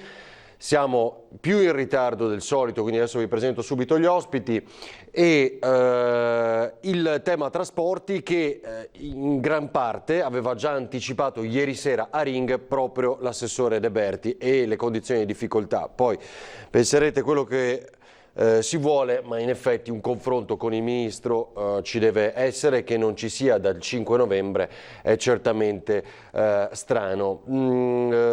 Sul confronto invece tra Zaia e il direttore generale Flor dell'azienda ospedaliera di Padova, chiaramente crediamo sia l'inizio di un confronto che proseguirà in queste giornate, a meno che il caso non rientri. Su questo è stato molto chiaro il Presidente, dicendo per noi deve restare, non è in discussione il dirigente generale. Però insomma, coinvolgiamo subito il segretario regionale del Partito Democratico Veneto, il sindaco di Noventa Padovana Alessandro Bisato. Buongiorno, ben trovato.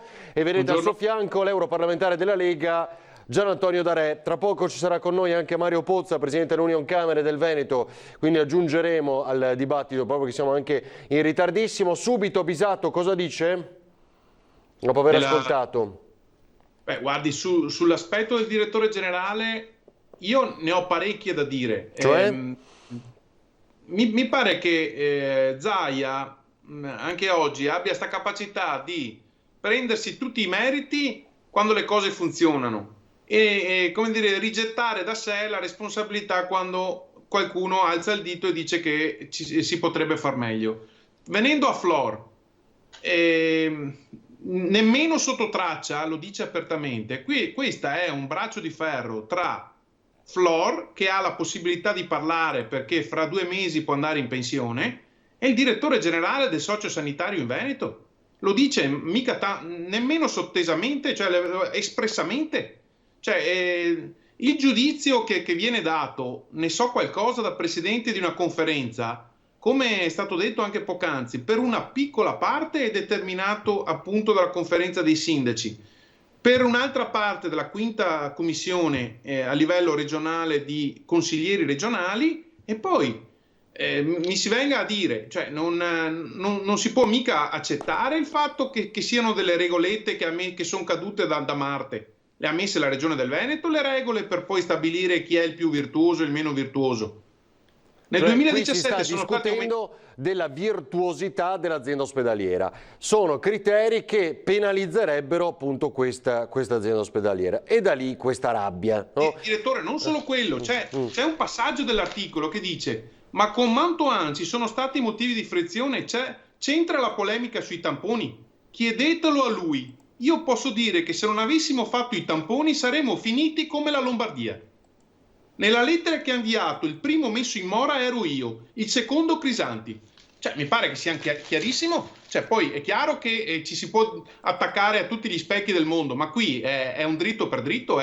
Cioè, di fatto, l'azienda ospedaliera di Padova dice: se le cose sono funzionate in Veneto è perché c'è stato un direttore generale che ha fatto andare le cose al meglio, pochissimi casi, c'è stato un mio dipendente che si chiama Crisanti che non ha rispettato una lettera scritta nero su bianco e fortissima che millantava un danno erariale se si fossero continuati a fare i tamponi agli asintomatici.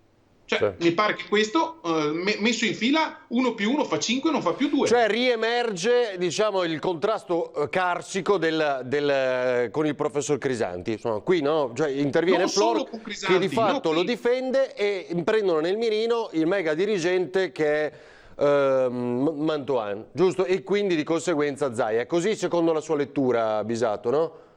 Ma non è la mia lettura, è quello che viene che sentiamo e che leggiamo dal virgolettato del direttore generale Flor, che di fatto dice che il direttore generale del sistema sociosanitario veneto diceva una cosa, loro ne hanno fatta un'altra, ed è stata la fortuna della salvezza dentro il tunnel Covid. Questo non è per dar meriti, ma perché questi dicono: ma come? Grazie a noi ti fai bello in TV tutti i giorni perché ti è andata di lusso, e su questo siamo d'accordo tutti, e poi però quando bisogna dare i punteggi allora ci butti nell'angolo. Ecco, cioè, Darè, questo ormai è il caso nuovo, direi proprio di sì, cioè, ma non stiamo dicendo noi che non contiamo nulla. No, chiaro, sentiamo Darè, onorevole Darè, che dice lei? Lo dice il direttore generale. Che siamo in piena campagna elettorale e quindi giustamente il PD deve sparare contro il Presidente, ma mi pare che... non stiamo nemmeno sparando contro il Presidente, se mi è permesso. È esterna ai dirigenti della Regione. Non ho capito poi perché il signor Clò può dire quello che vuole perché va in pensione. Guardi che i dipendenti del Veneto non sono in carcere, non è un carcere, se la siano salta loro la vita da dirigenti. Allora, se ci sono critiche, come ci sono critiche all'interno del partito, come lei è stato segretario, come lei è segretario, come lo sono stato anch'io, è chiaro che in un momento di difficoltà come questa qualcuno dice: no, ho fatto io, no, hai fatto tu. Diciamo che insieme siamo riusciti ad avere la meglio su questa emergenza sanitaria che è stata devastante per alcune regioni, perché colpite di più. Ma non andiamo a puntualizzare chi è stato più bravo, chi è stato cattivo, chi è stato qua, chi è stato là. Penso che assieme si sia risolto, assieme al personale medico e paramedico, si sia risolto un problema che in altre regioni hanno avuto più difficoltà di farlo.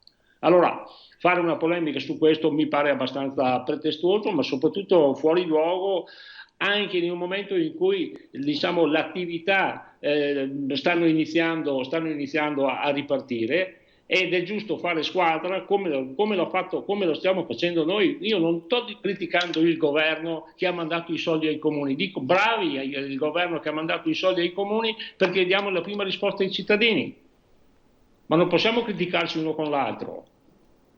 Infatti io non sto criticando nessuno, io sto prendendo atto di cosa ha detto uno dei massimi direttori generali che gestisce la sanità in Veneto. Prendendo la parte di uno o contro l'altro. Io invece lascia che si arrangino tra di loro, su questa diatriba. Sì, però dai, intanto mostriamo, ecco, niente, è saltato lo zaino, adesso lo mostreremo più tardi, quel quadretto che ha fatto vedere il governatore. Cioè, sarà come dice Bisato leggendo, eccolo qua, tra l'altro vi faccio vedere il mattino.it, e sarà anche come racconta chiaramente Darè dal suo punto di vista. La regione boccia la sanità padoana e quindi è bufera. Zaia, sentito poco fa, lo vedete in questa parte gli articoli, l'ASL di Padova nessun problema con Flor, direttore generale, se se ne va, diciamo, avrà altri progetti. Questo è quello che la lettura che ha dato Zaia. Perdonami se intervengo. Prego, Darè. queste sono polemiche contro il direttore generale della sanità che io ho sentito quando c'era Stellini, siccome sono stato anche in regione, nella mia vita politica ho fatto anche la regione, poi è arrivato Rusciti, stesse critiche, adesso è arrivato Mantoan, stesse critiche. Allora è chiaro che... Onorevole, però non le sto facendo io, sto prendendo atto di un direttore generale che dice queste cose. 85% del bilancio della regione. Allora è chiaro che uno vorrebbe fare di più, uno vorrebbe fare di meno, uno vuole mettere di qua, uno vuole mettere di là, però in questa polemica, in questo frangente soprattutto, mi pare fuori posto e fuori luogo. Però Sadare, qui io credo che la chiave di lettura probabilmente, poi magari il caso rientra, per carità, la chiave di lettura potrebbe essere il racconto della storia di quello che è successo e quindi probabilmente l'intervento di Flor a tutela di Crisanti contro, diciamo, Mantoan in particolar modo, che poi per molti nella lettura politica vuol dire Zaia, cioè sta nella storia nel dire noi siamo andati contro quello che si diceva all'inizio, dopodiché è vero che l'essere andati contro, diciamo, le indicazioni di Mantoan era andare contro l'OMS, era contro andare l'Istituto Superiore di Sanità, cioè in quella parte della storia di questo tremendo virus nella quale si stava affrontando in maniera differente da quella che invece avrebbe dato risultati migliori, che ha applicato quindi il Veneto. Cioè, alla fine hanno tutti torto e tutti ragione in questa vicenda. Dare, poi Bisato. Non è che tutti hanno torto e tutti hanno ragione, tutti hanno fatto la loro parte e siccome era un virus nuovo si è andati per tentativi. Esatto. Lo hanno detto loro stessi che sono andati per tentativi. Un tentativo è andato bene, l'altro è andato male, insieme però hanno risolto il problema. Allora poi se vogliamo criticare, allora Mantoan è nominato da Zaia, Flor è nominato da Zaia, sono tutti nominati dal Presidente della Regione per legge e per statuto. Allora poi se vogliamo criticarci uno con l'altro a partita finita va bene, allora è come il processo del lunedì, andiamo avanti, poi facciamo il processo, l'appello del martedì e quant'altro, ma credo che insieme queste persone abbiano fatto bene il loro lavoro e hanno dato un risalto alla sanità del Veneto in maniera eccezionale, assieme al personale medico e paramedico delle nostre ULSS. Bisato, come va a finire? In realtà secondo me è ancora più profondo di quanto emerga dagli articoli di oggi o della settimana scorsa. E sullo sfondo, gioco forza, c'è il dominus della sanità veneta, che è il direttore generale del sistema sociosanitario, e quindi legato a filo doppio con, come dire, con la politica veneta. Qui io oggi, e nemmeno i miei colleghi... Sono nominati tutti da Zaia, da sempre. Ma allora, vede, caro onorevole, ma allora il punto è proprio questo. Vedete che qua non è una questione del Partito Democratico che fa le critiche. Qua non stiamo criticando nulla, stiamo purtroppo, dico purtroppo, perché vorrebbe dire che invece avremmo dovuto farlo emergere noi, stiamo prendendo atto di affermazioni pubbliche da parte dei principali esponenti del sistema sanitario di questa regione, nello specifico a Padova. Io da padovano devo dire a Padova, dove ci sono stati i primi casi e dove se non avessimo avuto persone di questo tipo probabilmente avremmo fatto la fine della Lombardia. Allora questa presa d'atto, che poi è diventata anche questione politica, perché che si volesse o non si volesse, qualcuno si è giustamente, anche devo dire io, giustamente preso la legittimità di aver fatto delle scelte. Le scelte hanno degli aspetti che in qualche caso risultano positivi, in qualche altro che fanno emergere crepe sotterranee. Però Bisato, è vero anche che appunto dopo aver disatteso le indicazioni dell'OMS state richiamati in qualche maniera con quella lettera da Mantoan e quindi Crisanti si adegua, ma poi si capisce che si deve prendere un'altra strada, no? E mi sembra che compattamente la Regione abbia protetto quella nuova strada che andava contro l'OMS. Cioè, per quello dico, hanno torto e ragione tutti, no? Allo stesso tempo. Ma infatti è proprio così. L'unica cosa che è una discrasia rispetto al racconto pubblico, e permettetemelo questo, è che a reti unificate tutti i giorni a mezzogiorno e mezzo, come dire, si dissetta sull'universo mondo, ma quando ci sono dei piccoli problemini ci si irrigidisce e non si può nemmeno porre la questione. È questo il punto che non torna anche nei racconti. Cioè qua è di tutta evidenza che ci sono dei meriti straordinari da parte della scienza, della sanità e anche, aggiungo io, per aver saputo metterci il cappello politico. Bene, allora, punto e a capo. Però non è che se alcune cose non sono funzionate esiste il reato di lesa maestà, per cui non si può nemmeno più dirlo in conferenza stampa. Quindi però Bisato, e poi vorrei sentire da lei dice cappello politico, non un cappello sulle decisioni prese, che sono comunque decisioni politiche. Cioè, secondo lei è un merito di immagine e non di azione quello di Zaia? No, in parte anche d'azione, però su alcuni aspetti, cioè, permettetemi una digressione. Io chiedo adesso, lo chiedo pubblicamente, i prossimi giorni in conferenza stampa, alla fine quando parla l'assessore di riferimento o qualcun altro, si faccia fare delle domande ai capigruppo di minoranza, che emergano anche altri temi, altrimenti questa è una dittatura, non è più una democrazia. Questa è un'osservazione da re. Ma guardi, se le elezioni regionali fossero già avvenute o fossero avvenute l'anno scorso, di questi problemi non gliene frega niente a nessuno. Delle baruffe Ma onorevole, non è vero. Io sono presidente di un comitato dell'ULSS. I 20 punti che assegniamo al direttore generale della nostra ULSS li assegnano i sindaci. Non è vero. Prego, da re, prego. E unificate, è quello che vi dà fastidio. Vi dà fastidio quello.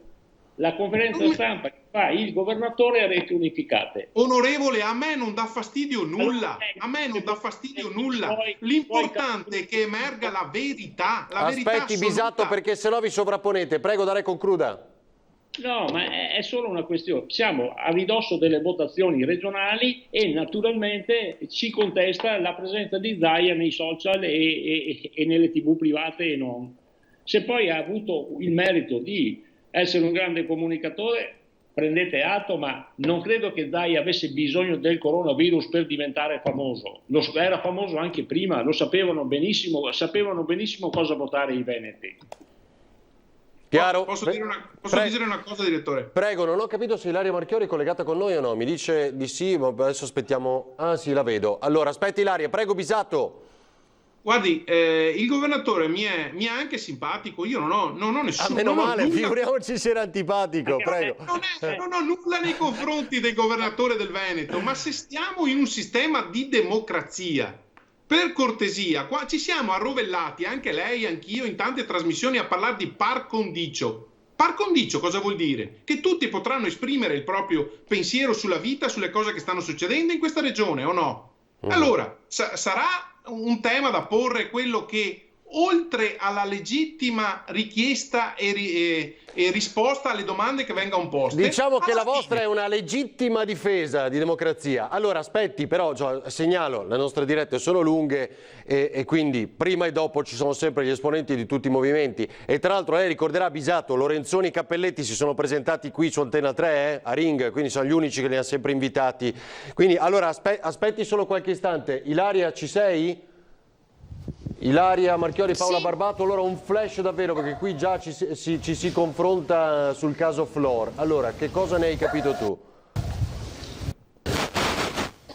Allora, naturalmente la questione va approfondita ed è però insomma, dopo quanto dichiarato dal direttore generale dell'azienda ospedaliera di Padova, Flor, il governatore naturalmente ha risposto. Si sta parlando di quelli che sono stati i parametri che non sarebbero stati raggiunti, diciamo, dal direttore. Alcuni di questi parametri ora non li ricordo tutti e non li ho tutti con me sotto mano, però ce li procureranno tra poco. Però si tratta di liste d'attesa, di innovazione, di ricerca e il direttore non ha preso bene la sua posizione da questo punteggio. Tra l'altro si è letto insomma già in quotidiano online la regione, tra virgolette, insomma boccia, però sì. Il presidente Zaia ha voluto specificare che in realtà quanto insomma questo punteggio viene determinato da delle commissioni indipendenti che la giunta regionale prende paro paro, con il collegamento. prende in esame e in considerazione e questo è un primo Vabbè, senti, Aspetto, mi Ilaria, sentite? Sì, ma non siamo fortunati oggi, è un disastro. Senti, il trasporto pubblico, ci dai un sguardo velocissimo perché così lo aggiungiamo al dibattito con Darè e Bisato. Velocissimo perché l'assessore De Berti dopo aver lanciato un appello, l'aveva fatto poco fa per quanto riguarda il trasporto privato, insomma abbiamo visto c'era stata una delegazione che ha voluto far sentire la propria voce, ha detto che non una scorta treni da rinforzare, questo l'aveva detto anche il presidente Zaia ieri, però si potrebbero ripristinare con tutte le precauzioni del caso quelle che erano le corse di treni pre-Covid e quindi poi con tutte le precauzioni di mascherina, dispositivi, gel e quant'altro. Ora si sta lavorando per quanto riguarda la riapertura delle scuole, perché quello è il punto caldo, no? Quando si arriverà a settembre ci sarà un incontro tra l'assessore De Berti e i vari dirigenti scolastici giovedì prossimo, dunque tra pochi giorni, e quindi sapremo anche come ci si indirizzerà in tal senso.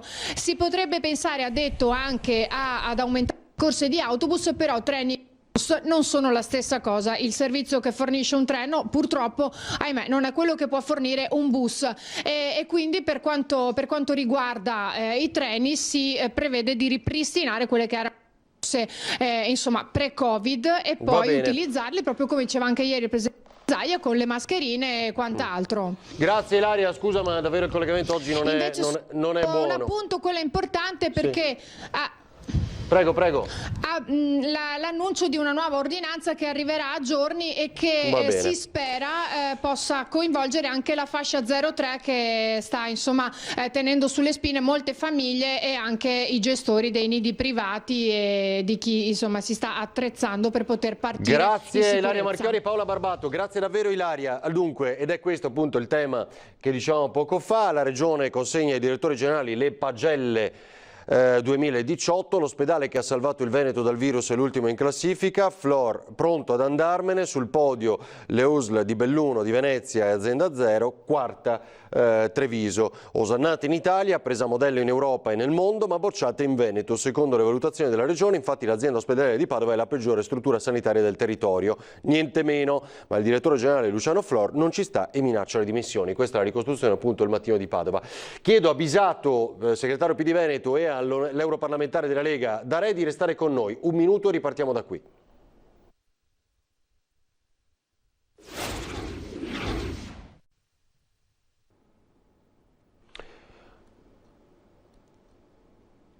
Siamo in onda? Ah, ok, torniamo in onda, vi faccio vedere gli indicatori, siamo collegati con il segretario PD Veneto Bisato e l'europarlamentare della Lega Gian Antonio Darè. Ecco gli indicatori che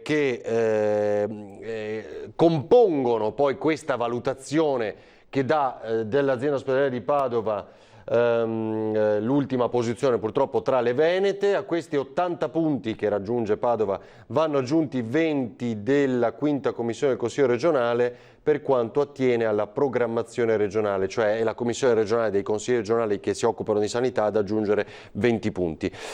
Quali sono i criteri? L'efficienza dei servizi sanitari 5 punti, rispetto della programmazione regionale sui costi del personale 3 punti, rispetto della programmazione regionale sui costi dei beni sanitari 12 punti, poi andiamo a vedere dove prende 0.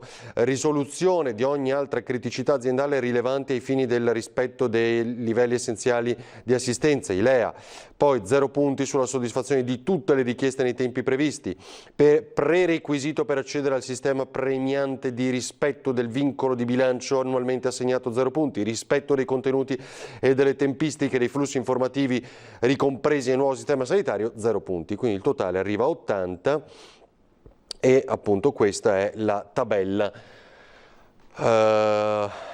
anzi del massimo raggiungibile, cioè si può raggiungere 5 punti su quello che vi ho detto prima, 12 su quello che vi ho detto prima e 80 punti massimamente raggiungibili, e quindi in questa scala che ti dà il massimo di 80 punti evidentemente Padova è l'ultima tra le ULSS del Veneto. Va bene, allora darei un'ultima valutazione su questo e Bisato e poi aggiungiamo Mario Pozzo in Union Camera e parliamo del tema economico. Prego Darè.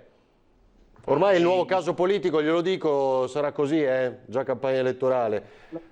Allora, quel criterio che voi avete, che ha messo la Regione, viene applicata su tutte le ULSS del Veneto. Ma allora, infatti risulta prima Belluno. Belluno ha solo 2 ospedali, uno a Feltre, ripeto, e uno a Belluno. La provincia di Belluno ha 180.000 abitanti. La città di Padova mi pare abbia 220.000 abitanti. È chiaro che sono parametri diversi, non possono fare un parametro di quel tipo. Sono parametri sbagliati, e quindi il signor Flo, che giustamente si è arrabbiato, ha una mole di lavoro estremamente superiore a quella di un ULSS come quella di Belluno. Per questo dico che quelli sono dati, ma che sono dati non attendibili. Possiamo fare i criteri che vogliamo, ma non sono sicuramente parametrati in maniera tale con la popolazione e con il servizio che danno gli ospedali di Padova rispetto a quello di Belluno, con moli di lavoro diversi e specializzazioni estremamente più importanti. Ricordiamoci che Padova è la clinica universitaria. Bisato? Poi voglio arrivare al tema economico, No, ma io sono perfettamente d'accordo con l'onorevole Darè, e infatti io da tempo dico che la riforma che la Regione del Veneto ha fatto 4 anni fa in ambito sanitario va assolutamente rivista, perché non è possibile pensare che ci siano delle ULSS da 1 milione di abitanti, ULSS e azienda ospedaliera, quindi Padova e Verona, 1 milione di abitanti, e ci siano ULSS da 200.000 abitanti, che sono rimasti tali e quali come erano. Bisogna rivederla. Cioè, un altro conto è aver pensato che c'era l'azienda zero per gli acquisti. Sono che province interamente montane. È il territorio che fa... Onorevole, non sto giudicando che lì non sia giusto che siano 200.000, sto dicendo che Padova da 1 milione è fuori scala, è impossibile gestire un ULSS da 1 milione di abitanti con un unico direttore generale, con un unico direttore di servizi sociali e con un unico direttore sanitario, che ha dovuto omogenizzare 3 ULSS che erano di dimensioni molto più grandi di altre che sono rimaste di un'unica entità.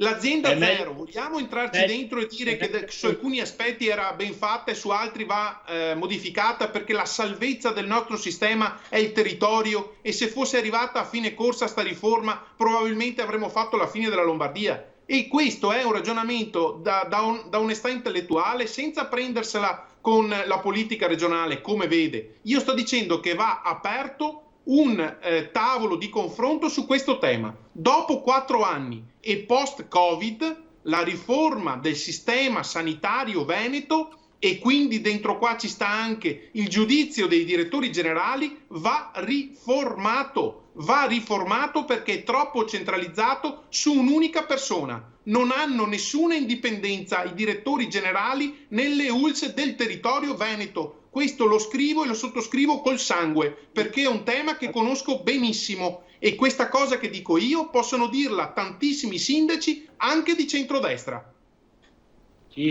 Allora va bene un direttore generale, e poi ci sono i capi dipartimento, i primari e quant'altro. È bene che ci sia un registro. Io dico che quella tabella è sbagliata, perché da parametri diversi non tiene conto della popolazione. Certo, non dico che dell'ampiezza della stessa ULSS, va bene. Ha fatto un lavoro egregio e non può arrabbiarsi perché c'è una tabella sbagliata in cui tiene conto, tant'è vero che prevale Belluno, che ha 180.000 abitanti, 190.000 abitanti e 2 unità ospedaliere.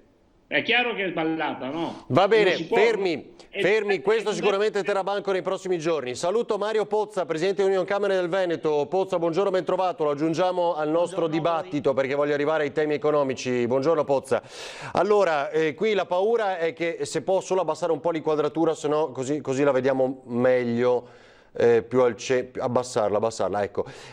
Pozza, qui la paura è che da fine agosto, settembre in poi si comincia a licenziare. Che deve fare il governo? Bloccare licenziamenti per altri mesi? No, il governo deve attivare una politica industriale a sostegno delle imprese, a sostegno di un progetto industriale di rilancio del paese. Non è perché con un decreto blocchi i licenziamenti l'economia va bene o l'economia si sblocca, assolutamente. Se non ci sono provvedimenti in una politica industriale come merita la seconda manifatturiera di Europa, come l'Italia dopo la Germania, non andremo da nessuna parte. Allora ci saranno delle conseguenze non gravi, gravissime. perché avremo imprese che chiuderanno, avremo attività commerciali che chiuderanno e purtroppo questa politica industriale purtroppo, dico, ancora non c'è. Non possono bastare gli incentivi dell'edilizia, 110% va benissimo, o gli incentivi alle biciclette. Ci vuole una politica di sostegno a tutti i comparti, partendo da quella turistica che non c'è. Bisato? Guardi, in parte sono d'accordo, in parte penso che vada sicuramente prorogata la cassa integrazione o altri interventi a sostegno, ma che non si possa vivere di sussidi, questo senza dubbio. Risorse ne sono state messe in campo tantissime, è vero che alcune non sono purtroppo ancora arrivate per un sistema farraginoso e burocratico che va assolutamente riformato. Prima di tutto vanno colte le occasioni che ci arrivano anche da fuori, perché da soli sarà difficile farcela, e quindi i 36 miliardi del MES, ad esempio, meccanismo europeo che tanto è deprecato, ma che ad esempio servirebbe a tenere ad altissimo livello il nostro sistema sanitario, magari a far fare anche quell'ospedale di Padova su cui ha tanto lavorato Flora e che adesso purtroppo lo fa arrabbiare tantissimo perché lui ci ha messo la faccia e però nessuno gli riconosce la bravura. Altrettanto, cioè bisogna cogliere tutte le occasioni e fare un gioco di squadra come ha chiesto ieri Mattarella. Ecco, allora ho l'ultima pubblicità, niente, dobbiamo mandare la pubblicità, è tantissima, vi chiedo ancora un minuto di pazienza.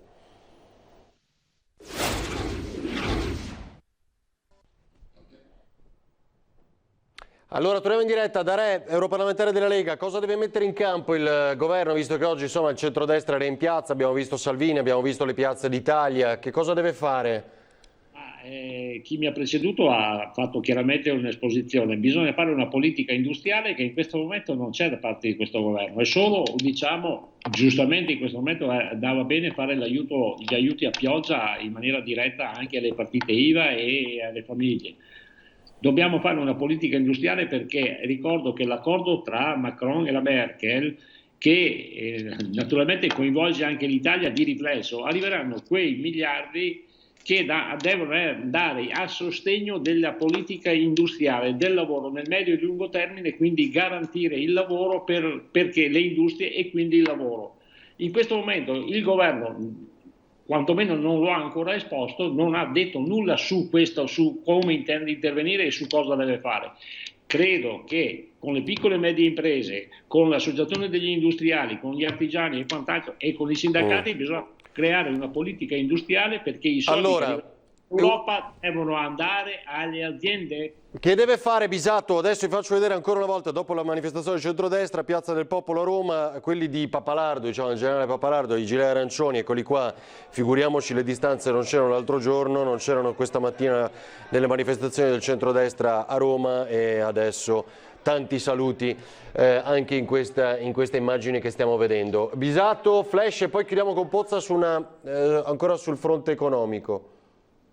Pensavo mi chiedesse di Papalardo perché questo personaggio qua a me inquieta.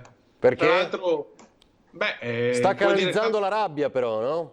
Sì, sta canalizzando la rabbia, ma forse si sono presi l'esponente sbagliato per canalizzare la rabbia. Perché è un ex generale dei Carabinieri e questo dovrebbe renderlo morigerato nei confronti dello Stato, visto che ha avuto un ruolo di un certo tipo. Poi se la prende col sistema, con i vitalizi, con tutte le prebende del mondo, cioè da generale non penso che viva di pane e fichi. Quindi va bene, vedo certi video che girano, insomma già questo dovrebbe etichettare sto movimento. Comunque per me sta bene sempre quando sono 3.800 al mese, ha rinunciato a 1.200 di vitalizio, mi pare, ho letto, poi non è che posso fare... Sì, si è tolto un capello da quello che gli andava di troppo. Va bene, comunque al di là di questo, perché è sempre facile fare la morale agli altri, no? Sul sistema, come dire, economico, siamo tutti d'accordo qua, l'importante è che sta Italia riesca a ripartire, anche qui in Veneto. La cosa che non vorrei sentirmi dire e ripetere tutti i giorni è che quando è cattivo lo Stato e quando le cose vanno bene allora è stato merito o della regione o dei comuni, ce ne dimentichiamo sempre anche se sono sempre al centro della bufera.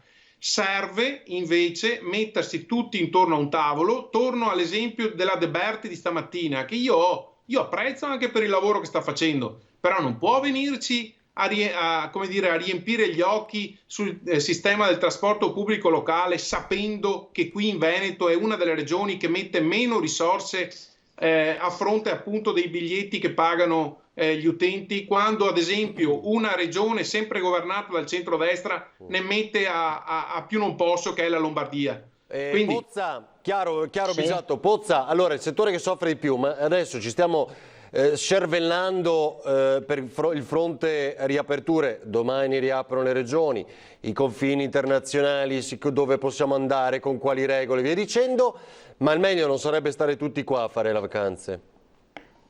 Ma in questo momento credo che ognuno ha i propri timori e quindi farà le sue valutazioni. Rimanere in casa, andare via, sicuramente se rimaniamo in casa aiutiamo l'economia.